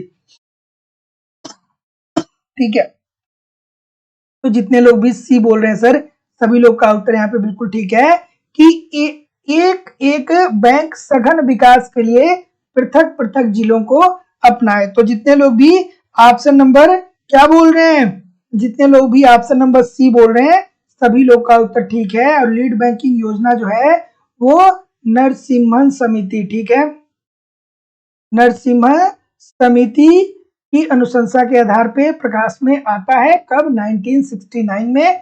और इसमें लीड बैंक योजना के अंतर्गत क्या किया गया कि हर एक जिले में एक बैंक खोला गया था ताकि क्या हो सके, ये बैंक जो है वो अन्य बैंकों का देख रेख कर पाए कि अन्य जो बैंकें हैं वो ग्रामीण क्षेत्रों में कृषकों को किस तरीके से ऋण दे रही हैं या उनको किस तरीके से ठीक तरीके से ऋण उपलब्ध कराया जाए। तो जितने लोग भी ऑप्शन नंबर सी बोल रहे हैं ठीक बोल रहे हैं। अगला बताइएगा सर आराम से कि निम्नलिखित कथनों पर विचार करिए। अर्थव्यवस्था की मुद्रा पूर्ति में वृद्धि होगी यदि केंद्रीय बैंक क्या करेगा भैया? ठीक है, हाँ, ठीक ठीक ठीक ठीक ठीक ठीक, ये नरसिम्हन नहीं है, नारीमन है, ठीक है, नरसिम्हन नहीं, नारीमन है, नारीमन समिति, नरीमन समिति, ठीक है, मिस्टेक हो गया, नरीमन समिति है, नरसिम्हन समिति नहीं है, ठीक है। लीड बैंक योजना जो है वो देखिए मैं बोल दिया, नरसिम्हन बोल दिया, मुझे नरीमन ही बोलना चाहिए था, ठीक है, नरसिम्हन बोल दिया, ठीक है, तो नरीमन याद रखिएगा, ठीक है, बिल्कुल। क्या उत्तर आ रहा है सर? ऑप्शन नंबर डी बोल रहे हैं सभी, डी बोल रहे हैं क्या आप कि मुद्रा पूर्ति में वृद्धि? मुद्रा पूर्ति में वृद्धि का मतलब क्या होगा आसान भाषा में कहा जाए तो? मुद्रा पूर्ति में वृद्धि होता है तो क्या होता है, क्या क्या याद आना चाहिए कि जब मुद्रा पूर्ति में वृद्धि अर्थात आसान भाषा में कहें तो अर्थव्यवस्था में लोगों के पास पैसा जो है वो ज्यादा हो रहा है। और पैसा लोगों के पास कब ज्यादा हो रहा है? जब केंद्रीय सरकार को ऋण प्रदान करे, जब केंद्रीय बैंक जो है वो केंद्र सरकार को ऋण प्रदान करेगा, तो केंद्रीय सरकार के पास जब पैसा ज्यादा आएगा ऋण के माध्यम से तो सरकार व्यय ज्यादा करेगा, अर्थव्यवस्था में व्यय ज्यादा करेगा तो लोगों के पास मुद्रा की पूर्ति बढ़ेगी, देयर इज नो डाउट।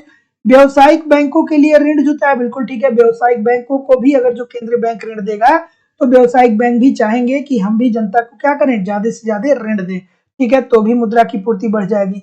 राज्य सरकारों के लिए ऋण जुटा है, बिल्कुल ठीक है, तो जितने लोग भी यहाँ पे क्या बोल रहे हैं, डी बोल रहे हैं, सभी लोग का उत्तर ठीक है, मुद्रा की पूर्ति बढ़ेगी। याद आना चाहिए कि अगर जो अर्थव्यवस्था में मुद्रा की पूर्ति बढ़ रही है तो मुद्रा का मूल्य जो होगा वो कम होगा और मुद्रा की जो कीमतें होंगी उसमें क्या आ जाएंगी, वृद्धि, वस्तुओं की जो कीमतें होंगी उसमें वृद्धि आ जाएंगी। तो जितने लोग भी डी बोल रहे हैं ठीक बोल रहे हैं। अगला, भारत में राज्यों को संघीय वित्त सहायता दी जाती है, क्यों दी जाती है सर?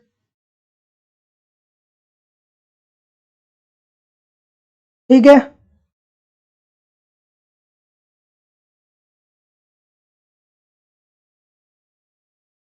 बिल्कुल ठीक है, बिल्कुल। क्या उत्तर आ रहा है भाई? जैसा कि मैं देख पा रहा हूं ऑप्शन नंबर डी बोल रहे हैं, और कोई? तो डी बोल रहे हैं, और कोई डी के अलावा? डी के अलावा कोई और है? नहीं है, नहीं है, थोड़ा आराम से। तो ऑप्शन नंबर जितने लोग भी क्या बोल रहे हैं, सी बोल रहे हैं, सभी लोग का उत्तर यहाँ पे बिल्कुल ठीक होगा सर कि भारत में राज्यों को संघीय वित्त सहायता दी जाती है, इसलिए दी जाती है ताकि किस आधार पर दी जाती है, जनसंख्या कर उगाही करने के प्रकार प्रयास तथा राज्य की विशिष्ट समस्याओं के आधार पर, बिल्कुल ठीक है। तो वित्तीय सहायता जो दी जाएगी दोस्तों वो जनसंख्या के आधार पर दी जाएगी। गोवा की जनसंख्या कम है, उत्तर प्रदेश की जनसंख्या ज्यादा है, तो जब भी सरकार या वित्तीय सहायता जब भी दी जाएगी सरकार के द्वारा तो ऐसी स्थिति में उस देश की जनसंख्या और क्षतिपूर्ति को भी ध्यान में उस राज्य के जनसंख्या को भी ध्यान में देखा जाएगा। अगला,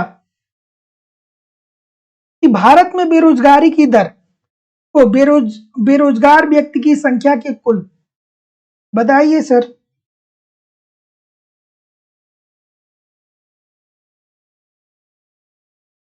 क्या उत्तर हो जाएगा? बिल्कुल, हर्षु मिश्रा जी, बबीता त्यागी जी, रेणुका जी, मनोहर जी, संजय कुमार जी, शिवानी श्रीवास्तव जी, मीनू यादव जी, IM जी, निरुपमा सिंह जी, सागर कुमार जी। चलिए सागर जी इस प्रश्न का उत्तर दीजिए।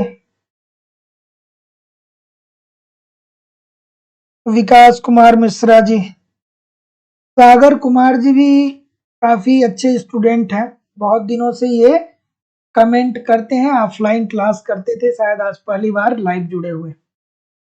ठीक है, चलिए क्या उत्तर आ रहा है भाई? ऑप्शन नंबर, तो जैसा कि मैं देख पा रहा हूं क्या बोल रहे हैं, क्या बोल रहे हैं, क्या बोल रहे हैं, क्या बोल रहे हैं, सी बोल रहे हैं सभी लोग। तो जितने लोग भी सी बोल रहे हैं सभी लोग का उत्तर ठीक है। भारत में बेरोजगारी की दर को बेरोजगारों की संख्या की बेरोजगार व्यक्ति की कुल संख्या श्रम शक्ति के अनुपात के रूप में परिभाषित किया जाता है। तो भैया क्या श्रम शक्ति क्या होती है? ऐसे लोग जो 15 से 64 वर्ष के हैं, ठीक है, अर्थात इनके बीच के हैं, यही क्या होता है, इसे ही क्या बोला जाता है? कार्यशील जनसंख्या बोला जाता है, कार्यशील जनसंख्या। और जब भी क्या करते हैं दोस्तों, बेरोजगारी का आकलन करते हैं, तो हम यही देखते हैं कि ये जो 15 से 64 वर्ष के बीच के जो लोग हैं, इसमें से कितने लोग ऐसे हैं जो बेरोजगार हैं, ठीक है। 1 से लेकर से 100 साल के बीच के लोगों को नहीं देखते, 15 से 64, क्योंकि यही क्या होता है?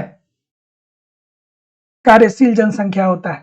तो जितने लोग भी आपसे नंबर क्या बोल रहे हैं? सी बोल रहे हैं, ठीक बोल रहे हैं। अगला, निम्नलिखित में से कौन सा एक भारतीय कृषि में संकार्य जोत को के आकार को इंगित करता है? बताइए, झारखंड वाले जितने भी हैं, प्रश्न पूछा जाता है कि संकार्य जोत क्या होता है, बता दीजिए। बिल्कुल ठीक है,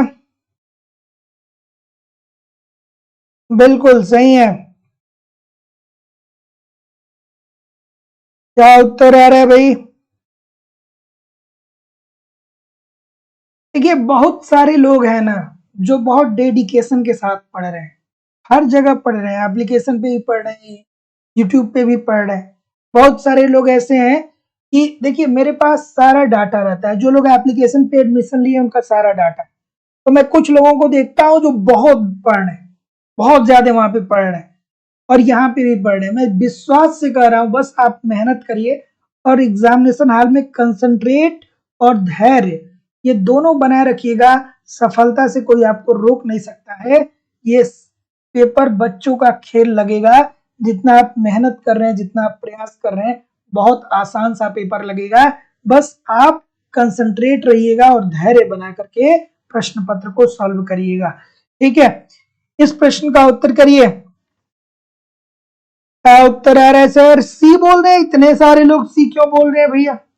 जितने सारे लोग सी बोल रहे हैं, बिल्कुल ठीक बोल रहे हैं कि स्वामित्व की भूमि और पट्टे पर ली गई भूमि और पट्टे पर दी गई भूमि, मतलब जो भूमि आपके पास है, मतलब आपके पास जो भूमि है उस पर स्वामित्व क्या है? आप ही का है। और जो पट्टे पे लिए गए हैं उस पे भी आप खेती कर रहे हैं, तो वो भी क्या हो जाएगा? संकार्य जोत का मतलब होता है कि ऐसा जोत जिसपे आप काबिज हैं, अर्थात जिस पे आप उत्पादन कर रहे हैं। और उत्पादन किन किन जगहों पे आप कर सकते हैं? ऐसी भूमि जो आपका खुद का है, ठीक है, साथ ही साथ में आपने पट्टे पर लिया है, और उसमें से हम माइनस उसको कर देंगे जो पट्टे पर आपने किसी और को दे दिया है, ठीक है।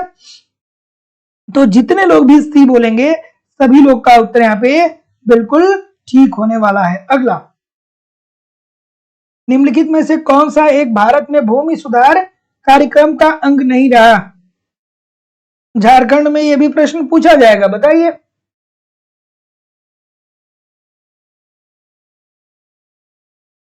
बिल्कुल, थोड़ा सा वीडियो को लाइक और शेयर सभी लोग कर दिया करिए। इतने सारे लोग क्लास देख रहे हैं, लाइक शेयर की संख्या कितनी कम क्यों है भाई? मास्टर दुखू जी, विकास कुमार मिश्रा जी क्यों कम है? अनीस जी, ललिता जी, सागर कुमार जी, अफसाना सिद्दीकी जी, निरुपमा सिंह जी, तस्नीम जी, चंद्रजीत जी, अफजल हसन जी, रोहित जी, जितेंद्र जी, सोनी शर्मा जी, प्रभा जी, बबीता त्यागी जी, अद्वैती देवी जी, दुबे जी, ठीक है, सुमन शर्मा जी, चौबे जी, ठीक है, ठीक है। चलिए राय साहब, ठीक है। क्या उत्तर आ रहा है कि निम्नलिखित में से कौन सा एक भारत में भूमि सुधार कार्यक्रम का अंग नहीं रहा?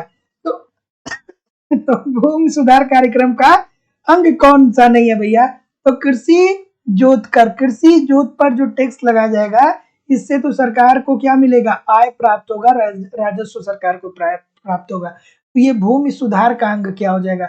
जोतों की सीमा बंदी की गई, जोतों की चकबंदी की गई, जमींदारियों का जमींदारी उन्मूलन भी किया गया। तो जितने लोग भी ऑप्शन नंबर क्या बोल रहे हैं? सी बोल रहे हैं, ठीक बोल रहे हैं। अगला प्रश्न, कि भारतीय कृषि बाजारों में अंतःपासन का तात्पर्य होता है।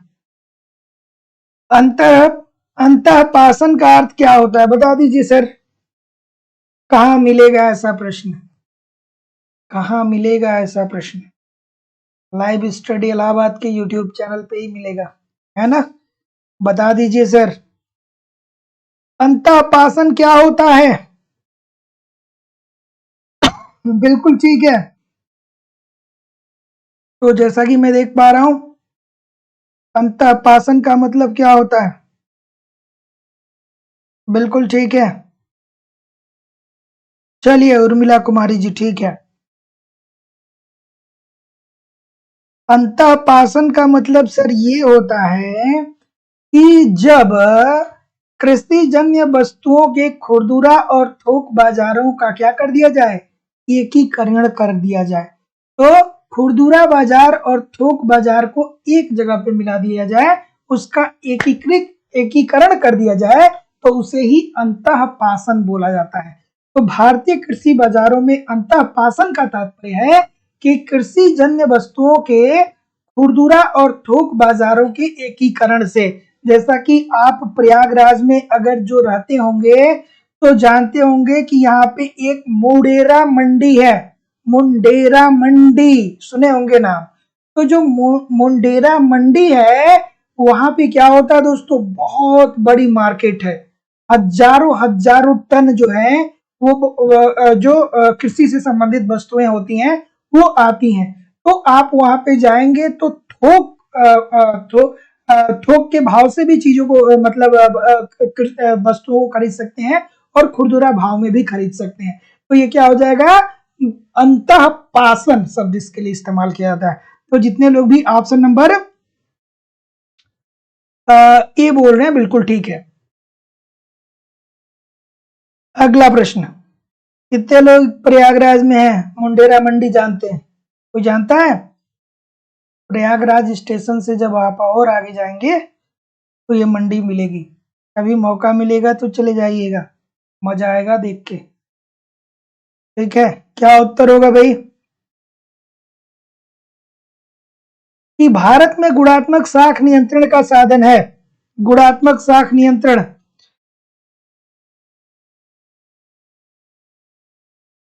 बिल्कुल।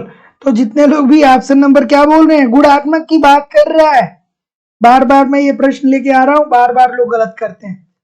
इतने सारे लोग डी बोल रहे हैं, बी बोलिए ना भैया। गुणात्मक पूछ रहा है, मात्रात्मक नहीं पूछ रहा है। गुणात्मक में क्या होता है? साख की राशनिंग होती है, नैतिक दबाव आते हैं, साख स्वीकृति योजना आती है और साख की राशनिंग आती है। ठीक है, तो जितने लोग भी ऑप्शन नंबर बी बोल रहे हैं सभी लोग का उत्तर ठीक हो जाएगा। अगला,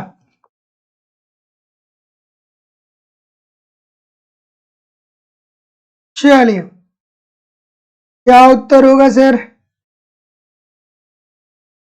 कि निम्नलिखित में से कौन सा एक भारत में वाणिज्यिक बैंकों द्वारा प्राथमिकता प्राप्त क्षेत्रों को उधारदान का द्योतक है? बढ़िया सा प्रश्न है सर, इजी सी बात है, प्यारा सा प्रश्न है, मजेदार सा प्रश्न है। अभी मैं बताऊंगा, फिर आपको बहुत मजा आएगा, है ना? आपको बहुत मजा आएगा। हवा में नहीं करना है प्रश्न को। अब कुछ लोग कह रहे हैं विदेशी कंपनियों को उधार। ये सी कौन बोल रहा है भाई? दिमाग दिमाग सी क्यों बोल रहे हैं? अरे भाई, ये क्या पूछ रहा है? ये पूछ रहा है कि निम्नलिखित में से कौन सा एक भारत में वाणिज्यिक बैंकों द्वारा प्राथमिकता प्राप्त क्षेत्र को उधारदान का द्योतक है। ये वाणिज्यिक बैंकों की बात कर रहा है भैया।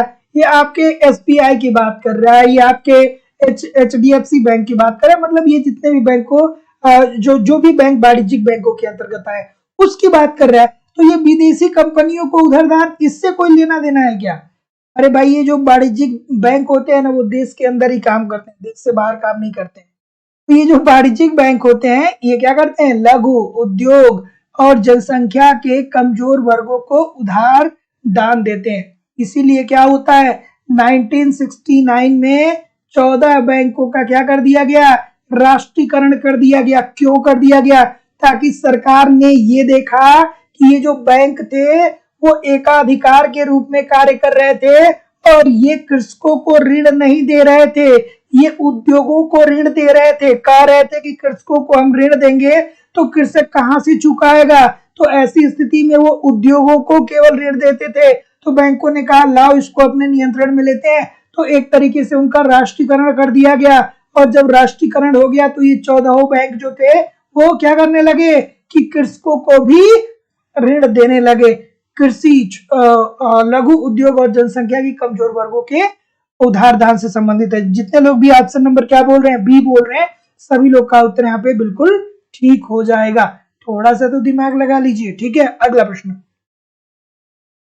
अच्छा, एक प्रश्न का उत्तर बताइए कि अगर जो हमारे देश का केंद्रीय बैंक किसी दूसरे देश को चाहे तो ऋण दे सकता है क्या? हमारे देश का केंद्रीय बैंक क्या किसी दूसरे देश को ऋण दे सकता है क्या? कमेंट करके बताइएगा जरूर। ठीक है, क्या उत्तर होगा भाई? कभी सुना है कि भारतीय रिजर्व बैंक ने चाइना को इतना ऋण दिया, या भारतीय रिजर्व बैंक ने क्या किया कि भारतीय रिजर्व बैंक ने नेपाल को इतना ऋण दिया? कभी सुना है? कभी नहीं सुना होगा। ठीक है, बताइए, कमेंट करके बताइए क्या उत्तर होगा भाई। बिल्कुल ठीक है। तो जैसा कि मैं देख पा रहा हूं कि क्या बोल रहे हैं कि निम्नलिखित मद समूहों पर विचार करिए और विचार करके आप बताइए कि कौन सा कार्यशील पूंजी है। देखिए दोस्तों, दो चीजें याद आनी चाहिए। एक आपको क्या होना चाहिए, ठीक है, एक कार्यशील पूंजी आनी चाहिए और दूसरी जो है वो याद आनी चाहिए स्थिर पूंजी। याद आया? सच्ची सच्ची बताइए किसको किसको याद आया। सच्ची सच्ची बताइए किसको याद आया। ठीक है, ठीक है, सच्ची सच्ची बताइए स्थिर पूंजी में क्या होता है और कार्यशील पूंजी में क्या होता है। तो जितने लोग भी ऑप्शन नंबर क्या बोल रहे हैं, तो जितने लोग भी ऑप्शन नंबर क्या बोल रहे हैं, डी बोल रहे हैं, सब गलत होंगे, कोई सही नहीं होगा। कार्यशील पूंजी जो होता है इसमें क्या आएगा भैया, इसमें कच्चे माल का भंडार। एक सेकेंड, कारखाने की इमारतें, कारखाने की इमारतें अर्थात जो भवन होता है वो स्थिर पूंजी के अंतर्गत आता है। ये कार्यशील पूंजी। संयंत्र और मशीन, संयंत्र और मशीन सर ये भी तो स्थिर पूंजी के अंतर्गत ही आता है। अब आप कहेंगे कैसे सर आता है? सर स्थिर पूंजी के अंतर्गत क्या आता है? स्थिर पूंजी के अंतर्गत भूमि आता है। ठीक है, भूमि आता है, श्रम आता है और तकनीकी आता है। तकनीकी आता है। तो तकनीकी संयंत्र और मशीन, अगर जो दोस्तों ये देखिए संयंत्र और मशीन जो है वो स्थिर पूंजी के अंतर्गत आता है। क्यों आता है स्थिर पूंजी के अंतर्गत? क्योंकि इसका ये जो होता है दोस्तों, एक जो उद्यमी होता है स्थिर पूंजी के अंतर्गत वो क्या करता है कि एक जो, देखिए ध्यान से सुनिए आराम से, कि एक जो पूंजीपति होता है वो कुछ व्यय ऐसे करता है, कुछ व्यय ऐसा करता है जो उत्पादन के पहले करना पड़ता है। जैसे भूमि, अगर जो उत्पादन करेगा तो उसको भूमि चाहिए। उत्पादन जब भूमि मिल जाएगा तो फिर उसे श्रम की जरूरत पड़ेगी। जब श्रम मिल जाएगा तो वो तकनीकी लाएगा और संयंत्र लाएगा। ये तीन चीज लाएगा, उसी के बाद तो उत्पादन बढ़ेगा भैया। तो ऐसी स्थिति में क्या होना चाहिए, ये भी तो स्थिर पूंजी ही है। कच्चे माल का भंडार, कच्चे माल का भंडार, हाँ बिल्कुल ठीक है, आप कच्चे माल का भंडार कर रहे हैं अर्थात ये क्या, ये परिवर्तन, ये जो है वो कार्यशील पूंजी के अंतर्गत आ जाएगा। बिल्कुल ठीक है। और मजदूरी बिल ये भी चेंज होगा दोस्तों। तो यहाँ पे जो राइट आंसर हो जाएगा वो बी हो जाएगा। तो जितने लोग भी बी बोल रहे हैं कि क्या होगा, 3 और 4 सही होगा। सभी लोग का उत्तर यहाँ पे बिल्कुल ठीक होने वाला है। देखिए अगर जो यहाँ पे क्या दिया रहता है, ये देखिए अगर जो संयंत्र और मशीनरी में परिवर्तन दिया रहता ना, तब आप कहेंगे कि ये जो है वो कार्यशील पूंजी के अंतर्गत आएगा। अगर जो संयंत्र और मशीनरी में परिवर्तन की बात करेगा तब आप कहेंगे वो कार्यशील पूंजी के अंतर्गत आएगा। आप पढ़ते हैं ना, आप पढ़ते हैं ना कि एक होता है स्थिर लागत, दूसरा होता है परिवर्तनशील लागत। तो स्थिर लागत के अंतर्गत टेक्नोलॉजी को रखते हैं कि नहीं रखते? हमने बहुत बार चर्चा किया है और आपने बहुत बार कहा कि हाँ सर स्थिर लागत के अंतर्गत टेक्नोलॉजी को रखा जाता है। तो वही बात है सर, ठीक है, इस बात को समझिए। अगर जो संयंत्र और मशीनरी में परिवर्तन की बात करता तब वो कार्यशील पूंजी के अंतर्गत उसे हम सम्मिलित कर लेते हैं, ठीक है। अगला प्रश्न, इस सूची 1 को सूची 2 के साथ सम्मिलित करिए। बिल्कुल, इस प्रश्न का उत्तर करिए। बिल्कुल ठीक है, क्या उत्तर होगा भाई? ऑप्शन नंबर क्या बोल रहे हैं? तो जितने लोग भी, बिल्कुल ठीक है, थोड़ा आराम से करिए। सूची 1 को सूची 2 के साथ सुमेलित करिए। स्थिर लागत के अंतर्गत हम लोग कहते हैं ना कि टेक्नोलॉजी जो है वो स्थिर लागत के अंतर्गत आएगा, फिर क्यों कंफ्यूज हो रहा है? बताइए सर, 3 से साहब की बात करें, कहां पे गए? यहाँ पे गए। तरलता जाल, तरलता जाल की स्थिति क्या होती है कि क्या बोलते हैं तरलता जाल के अंतर्गत कि ब्याज की दर एक निश्चित सीमा तक ही घट सकती है, उसके बाद ब्याज की दर और नीचे नहीं जा सकती है। मोदी गिलियानी साहब, जीवन चक्र परिकल्पना कहाँ पे है? यहाँ पे है। क्या कहते हैं जीवन चक्र परिकल्पना में? मोदी गिलियानी साहब कहते हैं कि एक व्यक्ति जो होता है उसका उपभोग व्यय पूरी जिंदगी में जो आय कमाता है उसके द्वारा निर्धारित होता है। मतलब एक व्यक्ति जो व्यय करता है वो व्यय जो है वो उसके पूरी जिंदगी के आय के ऊपर निर्भर करता है। फिक्स साहब की बात करें सर तो ये आईएस मॉडल कहाँ पे है भैया? बकरडीग है। और पीगू साहब मुद्रा भ्रम की बात करते हैं, ठीक है। मुद्रा भ्रम में क्या होता है कि मुद्रा का मूल्य गिर रहा होता है, कीमतें क्या होती हैं? बढ़ रही होती है और आपको ये लगता है कि हम क्या हो रहे हैं? अमीर हो रहे हैं। अगला प्रश्न आपके सामने ये रहा। और दोस्तों जितने लोग भी चैनल को सब्सक्राइब नहीं किया है सभी लोग चैनल को जरूर सब्सक्राइब कर लीजिए। प्रत्येक दिन शाम को 7 बजे से आपकी क्लास होती है, ठीक है। और दोस्तों इकोनॉमिक्स की जो हमारी दूसरी क्लास हो रही है वो लाइव स्टडी इलाहाबाद के मोबाइल एप्लीकेशन पे होती है। यहाँ पे ए टू जेड इकोनॉमिक्स के सारे कॉन्सेप्ट हम लोग पढ़ते हैं, ठीक है, क्योंकि कॉन्सेप्ट पढ़ना बहुत जरूरी है। जब तक आपके कॉन्सेप्ट क्लियर नहीं होते हैं तब तक आपको ऑब्जेक्टिव क्वेश्चन को सॉल्व करने में बहुत सारी कठिनाइयों का सामना करना पड़ता है। और दोस्तों मैं जिम्मेदारी और विश्वास से कर सकता हूं कि अगर जो एप्लीकेशन पे इकोनॉमिक्स के सारे कॉन्सेप्ट को पढ़ते रहे, साथ ही साथ आपको इकोनॉमिक्स के कंप्लीट नोट्स दिए जा रहे हैं, नोट्स को पढ़ते रहे, टेस्ट सीरीज दीजिए, टेस्ट सीरीज में दे रहा हूँ, प्रीवियस ईयर के क्वेश्चन पेपर दे रहा हूँ, करंट दे रहा हूँ, कहां से प्रश्न पूछा जाएगा। तो दोस्तों ईमानदारी से एप्लीकेशन पे आप फॉलो करते रहिए इन सारी चीजों को, यूट्यूब पे प्रैक्टिस करते रहिए, कहीं भी इधर उधर से कुछ भी कलेक्ट करने की जरूरत नहीं होगी। Uttar Pradesh TGT PGT, Jharkhand TGT PGT, Madhya Pradesh state, Madhya Pradesh SET, assistant professor LT grade GIC lecturer, UGC NET और उत्तराखंड लेक्चर के अलग अलग क्लासेस चल रहे हैं दोस्तों। एडमिशन ओपन है, एडमिशन की फीस केवल 2000 रुपए है। डायरेक्ट एडमिशन लेने के लिए इस नंबर पे आपको गूगल पे, फोन पे या पेटीएम के माध्यम से अपनी फीस पेमेंट करनी होगी और उसका स्क्रीनशॉट आपको इसी व्हाट्सएप नंबर पे सेंड करना होगा। कोई भी इंक्वायरी होगी तो इस नंबर पे कॉल या व्हाट्सएप मैसेज कर सकते हैं या डिस्क्रिप्शन बॉक्स में जाइए, एप्लीकेशन का लिंक दिया गया है, वहां से डायरेक्ट क्या कर सकते हैं कि कोर्स को परचेज कर सकते हैं। चलिए भैया बताइए, तो जितने लोग भी डी बोल रहे हैं बहुत अच्छा बोल रहे हैं सर कि ग्रेसम साहब ये बोलते हैं कि जो बुरी मुद्रा होती है वो अच्छी मुद्रा को प्रचलन से बाहर कर देती है। तो D this is the right answer हो जाएगा, बिल्कुल ठीक है। तो याद रखिएगा कि ग्रेसम का नियम हमें क्या बताता है? ग्रेसम का नियम हमें ये बताता है कि जो बुरी मुद्रा होती है वो अच्छी मुद्रा को प्रचलन से बाहर कर देती है। और याद रखने के लिए आप इस बात को ध्यान से समझ लीजिएगा कि अगर जो 10 रुपए की 2 नोट आपके पास होती है तो जो पहले घिसी पिटी नोट होती है उसको आप मार्केट में सबसे पहले देते हैं और जो थोड़ी सी करेंसी होती है उसको अपने पास रखते हैं। तो बस ये याद करने के लिए है, ठीक है। तो बुरी मुद्रा अच्छी मुद्रा को प्रचलन से बाहर कर सकती है। अगला प्रश्न ये रहा, ठीक है, कि फीसर के मुद्रा मात्रा सिद्धांत की मुख्य रूप में इसलिए आलोचना की जाती है क्योंकि, अच्छा फीसर साहब की आलोचना क्यों की जाती है भाई? फीसर साहब क्या बोलते हैं? MV is equal to PT बोल रहे हैं, ठीक है। MV is equal to PT क्या बोलते हैं कि अगर जो मुद्रा की पूर्ति में वृद्धि होती है तो कीमत स्तर 2 गुना हो जाता है और मुद्रा का मूल्य आधा हो जाता है, लेकिन फिर भी इनकी आलोचना की जाती है, ठीक है। सर पॉलिटी की क्लास चलेगी, क्यों नहीं चलेगी? श्रुति ठाकुर जी क्लास चलेगी, पॉलिटी की जरूर चलेगी, क्यों नहीं चलेगी? 100% चलेगी पॉलिटी की क्लास। तो जितने लोग भी ये बोल रहे हैं, हाँ भाई बता तो रहा हूं, जितने लोग भी ए बोल रहे हैं सभी लोग का उत्तर यहाँ पे बिल्कुल ठीक है कि फिशर के मुद्रा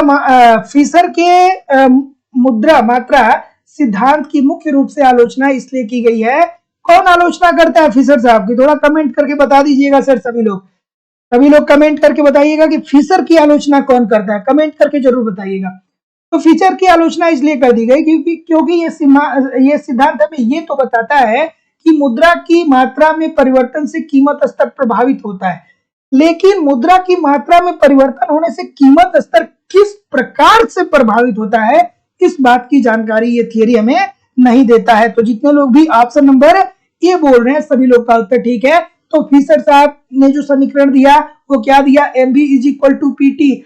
क्या बोला? कहा कि जब मुद्रा की पूर्ति में क्या होती है, मुद्रा की पूर्ति में अगर जो वृद्धि होती है तो जो कीमत स्तर होता है इसमें 2 गुने की वृद्धि होती है और जो मुद्रा का मूल्य होता है वो क्या होता है? आधा हो जाता है। लेकिन इस बात को प्रूफ करने में ये असफल रहे। तो जितने लोग भी ऑप्शन नंबर क्या बोल रहे हैं? ए बोल रहे हैं, बिल्कुल ठीक बोल रहे हैं। अगला प्रश्न, इस प्रश्न का उत्तर करिए सर आराम से और धैर्य से। बिल्कुल ठीक है, बिल्कुल ठीक है, बिल्कुल ठीक है, बिल्कुल। अगला प्रश्न बताइए। हाँ, चैम्बरलिन साहब बिल्कुल ठीक है, कई सारे लोगों ने इनकी आलोचना की। चलिए, उसमें से चैम्बरलिन भी एक है जो महत्वपूर्ण है। पर्याप्त। किन्स के अनुसार मुद्रा की अपेक्षा मांग निम्न का एक फलन है। क्या याद आना चाहिए सर? क्या याद आना चाहिए किन्स साहब? ब्याज दर एक विशुद्ध मौद्रिक घटना है। विशुद्ध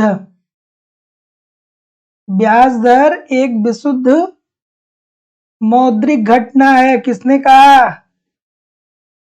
किसने सर? किन्स साहब ने ही तो कहा। तो जितने लोग भी ऑप्शन नंबर क्या बोल रहे हैं?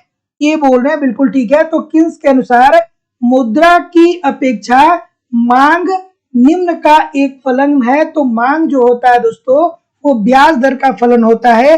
किन्स साहब ने बताया, मैंने कितनी बार आप लोग को ये बात बताया, लेकिन फिर भी इतने सारे लोग गलत बोल रहे हैं। इतने सारे लोग गलत कर रहे हैं, इतने सारे लोग गलत कर रहे हैं कि नहीं कर रहे हैं? अरे भाई, किन्स को जब पढ़ते हैं तो कहते हैं ना किन्स साहब की सट्टा उद्देश्य हेतु मुद्रा की जो मांग होती है वो ब्याज दर का फलन होती है। नहीं याद आ रहा है क्या? नहीं याद आ रहा है क्या? कहते हैं ना कि सट्टा उद्देश्य हेतु मुद्रा की मांग ब्याज दर का फलन होती है। अर्थात सट्टा उद्देश्य हेतु मुद्रा की मांग मुख्य रूप से जो होगी वो किस पे निर्भर करेगी?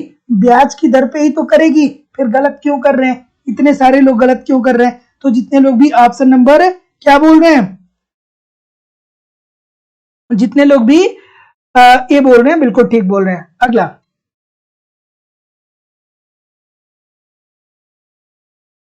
अगला, अगला, अगला, अगला, अगला, अगला। चलिए, बिल्कुल इस प्रश्न का उत्तर करिए। बिल्कुल ऑप्शन नंबर, चलिए क्या बोल रहे हैं सर? क्या बोल रहे हैं? बिल्कुल ठीक है। हाँ, भारत में मात्रा मौद्रिक नीति मुद्रास्फीति को समाप्त नहीं कर सकती। मात्र होना चाहिए, ठीक है? क्या होना चाहिए? मात्र होना चाहिए। कि भारत में मात्र मौद्रिक नीति मुद्रास्फीति को समाप्त नहीं कर सकती, अर्थात महंगाई की स्थिति को समाप्त नहीं कर सकती है। ठीक है? आगे है कि संरचनात्मक तत्व कीमतों को अधोमुखी दिशा में अनम्य तथा ऊर्ध्वमुखी दिशा में लचीला बनाते हैं। थोड़ा आराम से करिए सर। बिल्कुल ठीक है, बिल्कुल ठीक है, बिल्कुल ठीक है। तो जितने लोग भी ऑप्शन नंबर ए बोल रहे हैं सभी लोग का उत्तर यहाँ पे बिल्कुल ठीक हो जाएगा कि भारत में मात्र मौद्रिक नीति जो होता है वो मुद्रास्फीति को समाप्त नहीं कर सकता है। क्योंकि आपको पता है दोस्तों कि मुद्रास्फीति को समाप्त करने के लिए केवल और केवल मौद्रिक नीति अर्थात आरबीआई जो नियंत्रण करता है वो केवल और केवल जो है वो मुद्रास्फीति को समाप्त नहीं कर पाएगा। ठीक है, ठीक है। अरे भाई मैं भी तो यही कह रहा हूं ना कि सट्टा उद्देश्य हेतु मुद्रा की मांग जो होती है वो किस पे निर्भर करती है, वो ब्याज की दर का फलन होती है ना। मैं भी तो यही बोला हूं, और कुछ बोला हूं क्या? और कुछ बोला हूं क्या? ये पढ़ा होगा आपने, ये पढ़ा होगा M2 इज इक्वल टू क्या होता है, फंक्शन ऑफ R, पढ़ा होगा। ठीक है, ठीक है।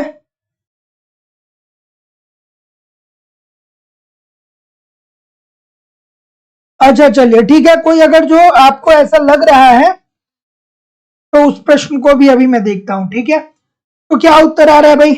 तो जितने लोग भी ऑप्शन नंबर क्या बोल रहे हैं, यहाँ पे ए बोल रहे हैं, सभी लोग का उत्तर ठीक है कि ए तथा आर दोनों सही है और आर ए की सही व्याख्या कर रहे हैं। ऑप्शन नंबर ए बिल्कुल ठीक है, तो याद रखिएगा।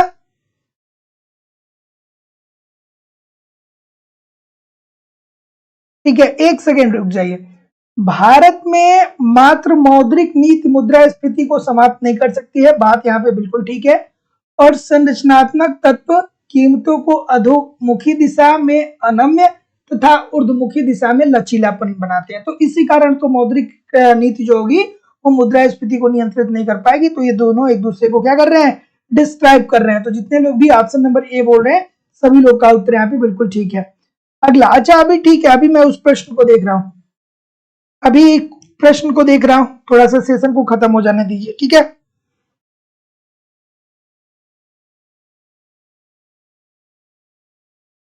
चलिए चलिए मैं कल करवा दूंगा, अगर जो उस प्रश्न को कोई आप लोग को समस्या, थोड़ा मुझे स्क्रीनशॉट लेकर के भेज दीजिएगा। ठीक, भारत में ब्याज की दर घटाई, भारत में ब्याज की दर घटाई जा रही है, भारत में ब्याज की दर घटाई जा रही है। क्या उत्तर आ रहा है भाई? बिल्कुल ठीक है, जैसा कि मैं देख पा रहा हूं ए बी डी बोल रहे हैं। और कोई भाई? बिल्कुल, थोड़ा आराम से करिए। बिल्कुल ठीक है,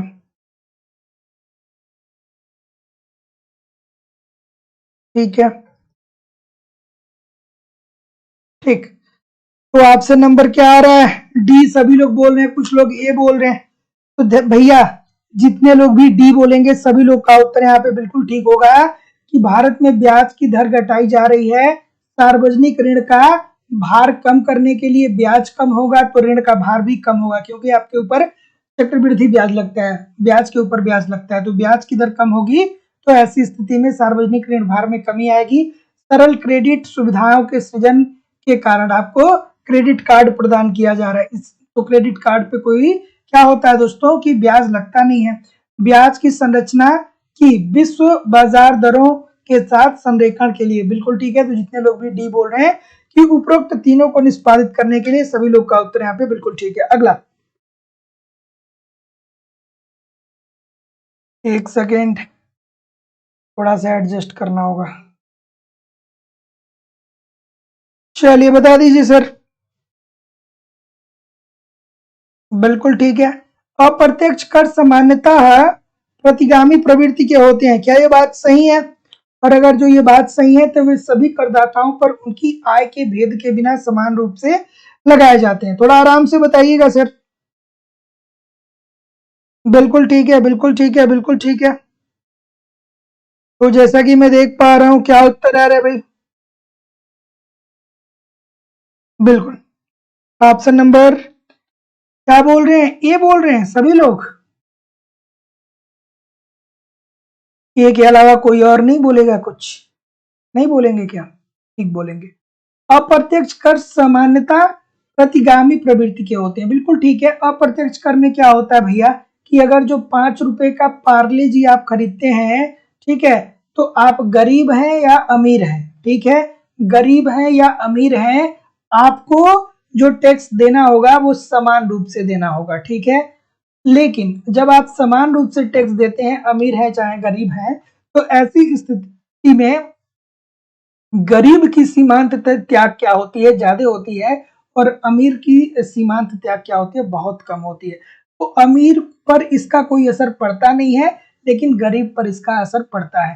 तो अप्रत्यक्ष कर सामान्यतः प्रतिगामी प्रवृत्ति के होते हैं, बात बिल्कुल ठीक है, और वे सभी करदाताओं पर उनकी आय के भेद के बिना समान रूप से लागू किए जाते हैं। बिल्कुल सही है सर, तो जितने लोग भी ए बोल रहे हैं ठीक बोल रहे हैं। अगला, बचत बजट नीति का आश्रय लिया जाता है जबकि अर्थव्यवस्था सामना कर रही हो। बचत बजट नीति का आश्रय कब लिया जाता है? बचत बजट नीति, आराम से करिएगा सर। और जिन लोगों ने भी चैनल को सब्सक्राइब नहीं किया है, आप चैनल को सब्सक्राइब जरूर करके रखिए। प्रत्येक दिन शाम को 7 बजे से आपकी क्लास होती है। ऑप्शन नंबर क्या होगा? बचत बजट नीति। बचत बजट नीति का मतलब क्या होता है सर? बचत बजट नीति का आशय क्या हो जाएगा कि सरकार की जो आय है वो ज्यादा हो और सरकार जो है वो व्यय कम करे। तो सरकार की आय ज्यादा है और सरकार क्या कर रही है? व्यय कम कर रही है। इट मीन्स कि अर्थव्यवस्था में क्या हो रहा है कि मुद्रा की जो पूर्ति है, मुद्रा की जो पूर्ति है वो कम की जा रही है। मुद्रा की अर्थव्यवस्था में मुद्रा की पूर्ति जो है वो कम की जा रही है। और अर्थव्यवस्था में मुद्रा की पूर्ति क्यों कम की जाती है? क्योंकि मुद्रास्फीति एवं आर्थिक तेजी के अनुभव के कारण, ठीक है। तो देखिए मुद्रास्फीति कब आती है? मुद्रास्फीति तब आती है जब मुद्रा की पूर्ति अर्थव्यवस्था में क्या होती है? ज्यादा हो जाती है। तो अर्थव्यवस्था में मुद्रा ज्यादा हो जाता है तो वस्तुओं की कीमतों में क्या आ जाता है? कीमतों में वृद्धि हो जाता है, और कीमतों में वृद्धि आना ही महंगाई होता है। तो इसी को यहाँ पे क्या होता है? अर्थव्यवस्था में मुद्रा पूर्ति बढ़ी होती है और यहाँ पे सरकार बचत बजट नीति अपना करके मुद्रा की पूर्ति में कमी लाने का प्रयास करता है। तो जितने लोग भी ए बोल रहे हैं सबका उत्तर ठीक है। सबको समझ में आई ये बात की नहीं आई? सबको ये बात समझ में आई कि नहीं आई? देखिए बचत बजट नीति का मतलब ये होता है कि सरकार जो है उसको आय ज्यादा हो रहा हो, सरकार को पैसा बहुत मिल रहा है, और सरकार को पैसा कहां से मिल रहा है? कर के माध्यम से, आंतरिक ऋण या बाह्य ऋण के माध्यम से। और लेकिन वो सरकार अर्थव्यवस्था में व्यय कम कर रहा है। क्यों व्यय कम कर रहा है? क्योंकि अर्थव्यवस्था में ऑलरेडी मुद्रा की पूर्ति ज्यादा है। जब मुद्रा की पूर्ति ज्यादा होगी तो मुद्रा की पूर्ति ज्यादा होने से वस्तुओं की कीमतें बढ़ जाती हैं, क्योंकि लोग मांग भी बढ़ा देते हैं, क्योंकि लोगों की क्रय शक्ति बढ़ जाती है। और ऐसी स्थिति में मुद्रा की पूर्ति को कम करने के लिए क्या करता है कि ये बचत बजट नीति का निर्धारण करता है सरकार। तो जितने लोग भी ये बोल रहे हैं ठीक बोल रहे हैं। अगला, अगला, व्यापार से लाभ होते हैं। व्यापार से लाभ कैसे होते हैं भाई, बताइए। बिल्कुल ठीक है, क्या उत्तर होगा?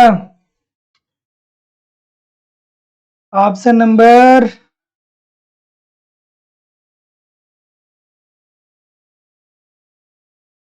जितने लोग भी सी बोल रहे हैं सभी लोग का उत्तर यहाँ पे बिल्कुल ठीक है कि व्यापार से लाभ होता है इस तथ्य से कि विनिमय के फलस्वरूप प्रत्येक देश में विशिष्टीकरण तथा अधिक उत्पादन का पुनर्आवंटन और वर्धित कल्याण आता है। बिल्कुल ठीक है, मतलब व्यापार से लाभ तभी ना होगा जब लोगों के कल्याण में वृद्धि आ जाएगी। तो यही दोस्तों, यही आपके लिए काफी है। तो इस तथ्य से विनिमय के फलस्वरूप देश में विशिष्टीकरण आता है, मतलब देश में विशिष्टीकरण आएगा तो जाहिर सी बात है कि उत्पादन का स्तर बढ़ेगा, अधिक उत्पादन होगा, और जब अधिक उत्पादन होगा तो पुनर्आवंटन और लोगों के आर्थिक कल्याण में वृद्धि होगी। सी this is the right answer हो जाएगा। अगला, व्यापार से लाभ व्यापार की शर्तों द्वारा निर्धारित किया जाता है। क्या ये बात ठीक है? और भारत में व्यापार में लाभ तुलनात्मक लागत अनुपातों के अंतरों पर निर्भर करता है। कौन है भाई, कौन राजनीति की बात करने लगा यहाँ पे? क्यों राजनीति की बात करते हैं आप यहाँ पे? यहाँ पे पढ़ाई करिए, क्यों राजनीति की बात कर रहे हैं? पढ़िए, ठीक है, पढ़ाई करिए। चलिए, क्या उत्तर आ रहा है भाई? ऑप्शन नंबर, बिल्कुल, क्या बोल रहे हैं सर? बी बोल रहे हैं, बिल्कुल। तो जितने लोग भी बी बोल रहे हैं सभी लोग का उत्तर यहाँ पे बिल्कुल ठीक हो जाएगा, है ना? कि व्यापार से लाभ व्यापार के शर्तों के द्वारा निर्धारित किया जाता है। और व्यापार के शर्तों का मतलब क्या होता है भैया? कि जब यहाँ पे कौन सी शर्त होगी, EX प्लस EM, जब क्या होगा, ग्रेटर देन होगा 1 के, तो ये क्या होगा, व्यापार से लाभ होगा। बिल्कुल ठीक है। व्यापार से लाभ तुलनात्मक लागत अनुपातों के अंतरों पर निर्भर करता है। तो बात तो भैया ये भी ठीक है ना, कि भैया तुलनात्मक लागत में अंतर, हम पेट्रोल का, अगर जो हमारे पास जो खदानें हैं पेट्रोल की, उससे अगर जो पेट्रोल को रिफाइन करते हैं तो हमारी लागत अलग है, लेकिन जो ओपेक के जो संगठन देश हैं उनकी उत्पादन लागत अलग है। तो जितने लोग भी बोल रहे हैं बी बिल्कुल ठीक है। ए तथा आर दोनों सही है, परंतु आर एक ही सही व्याख्या नहीं करता। देखिए, आज के समय में वही व्यक्ति सक्सेस है जो राजनीति पे कोई चर्चा नहीं कर रहा है, अपना मेहनत कर रहा है, और सरकार किसी की भी हो, सरकार आती जाती रहेगी, मेहनत होगा तो सफलता मिल जाएगी। ठीक है, जिस सरकार की आप बात सोचते हैं ये सरकार रहेगी, ये सरकार आ जाएगी तो बहुत अच्छा हो जाएगा। ठीक है, तो ऐसा नहीं है कि वो सरकार आ जाएगी तो आपके हाथ में लाके नौकरी दे देगी कि ले लीजिए, आप हमारे सपोर्टर थे, ये आपका अपॉइंटमेंट लेटर है, चल के अब क्या करिए कि कल से 1 लाख रुपए की सैलरी उठाइए। कोई भी सरकार, आप बिल्कुल ठीक है सपोर्ट करिए, लेकिन अब ये नहीं कि अननेसेसरी चीजों पे ध्यान दीजिए। मैं आपको बताऊं, मैं पिछले 10 सालों से हिंदी न्यूज़पेपर नहीं पढ़ा हूं, और 10 सालों से हिंदी न्यूज़पेपर न पढ़ने का यही रीजन है कि इसी प्रकार की चीजें फ्रंट पेज पे दी जाती हैं। लिखा होता है अलग, लेकिन सच्चाई जो होती है वो अलग होती है ना। अपने ऊपर ध्यान दीजिए, कोई भी सरकार आ जाएगी, आपके अंदर टैलेंट रहेगा, मेहनत किए रहेंगे, सफलता मिल जाएगी। बहुत सारे स्टूडेंटों को मैं देखता हूं प्रयागराज में, सुबह सुबह सो के उठेंगे और लेके पेपर बैठ जाएंगे। हाँ भाई, जौनपुर से कौन जीता? अच्छा, वो जीत गए, हाँ तो मेहनत किए थे। मतलब 3-4 घंटा उस पेपर में ही उनका चला जा रहा है डिस्कशन करने से।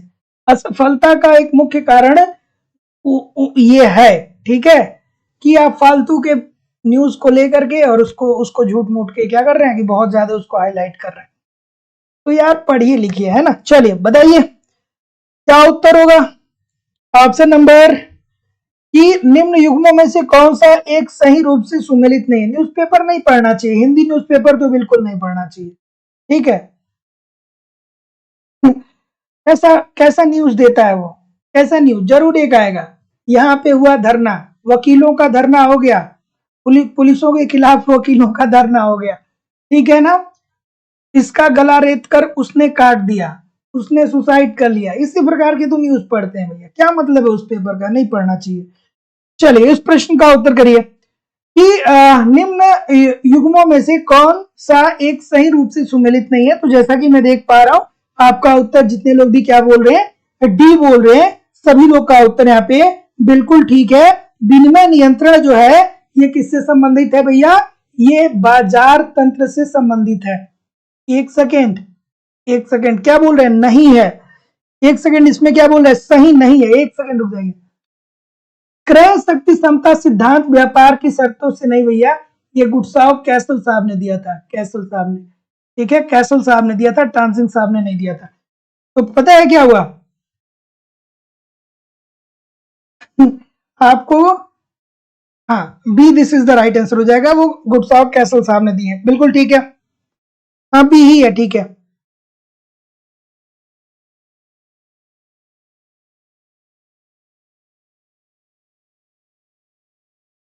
ठीक है,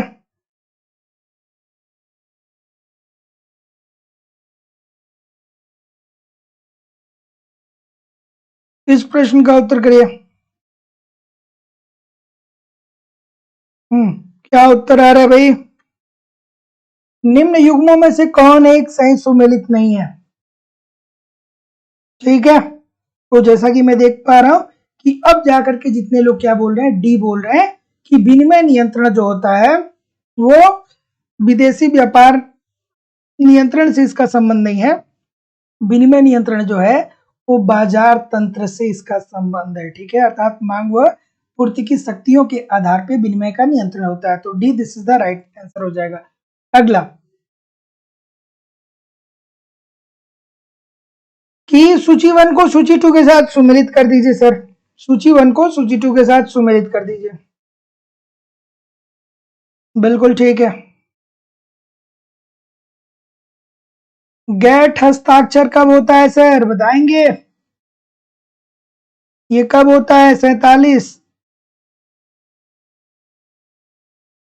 बिल्कुल ठीक है, 47, 1947। तो जैसा कि मैं देख पा रहा हूं, बिल्कुल ठीक है।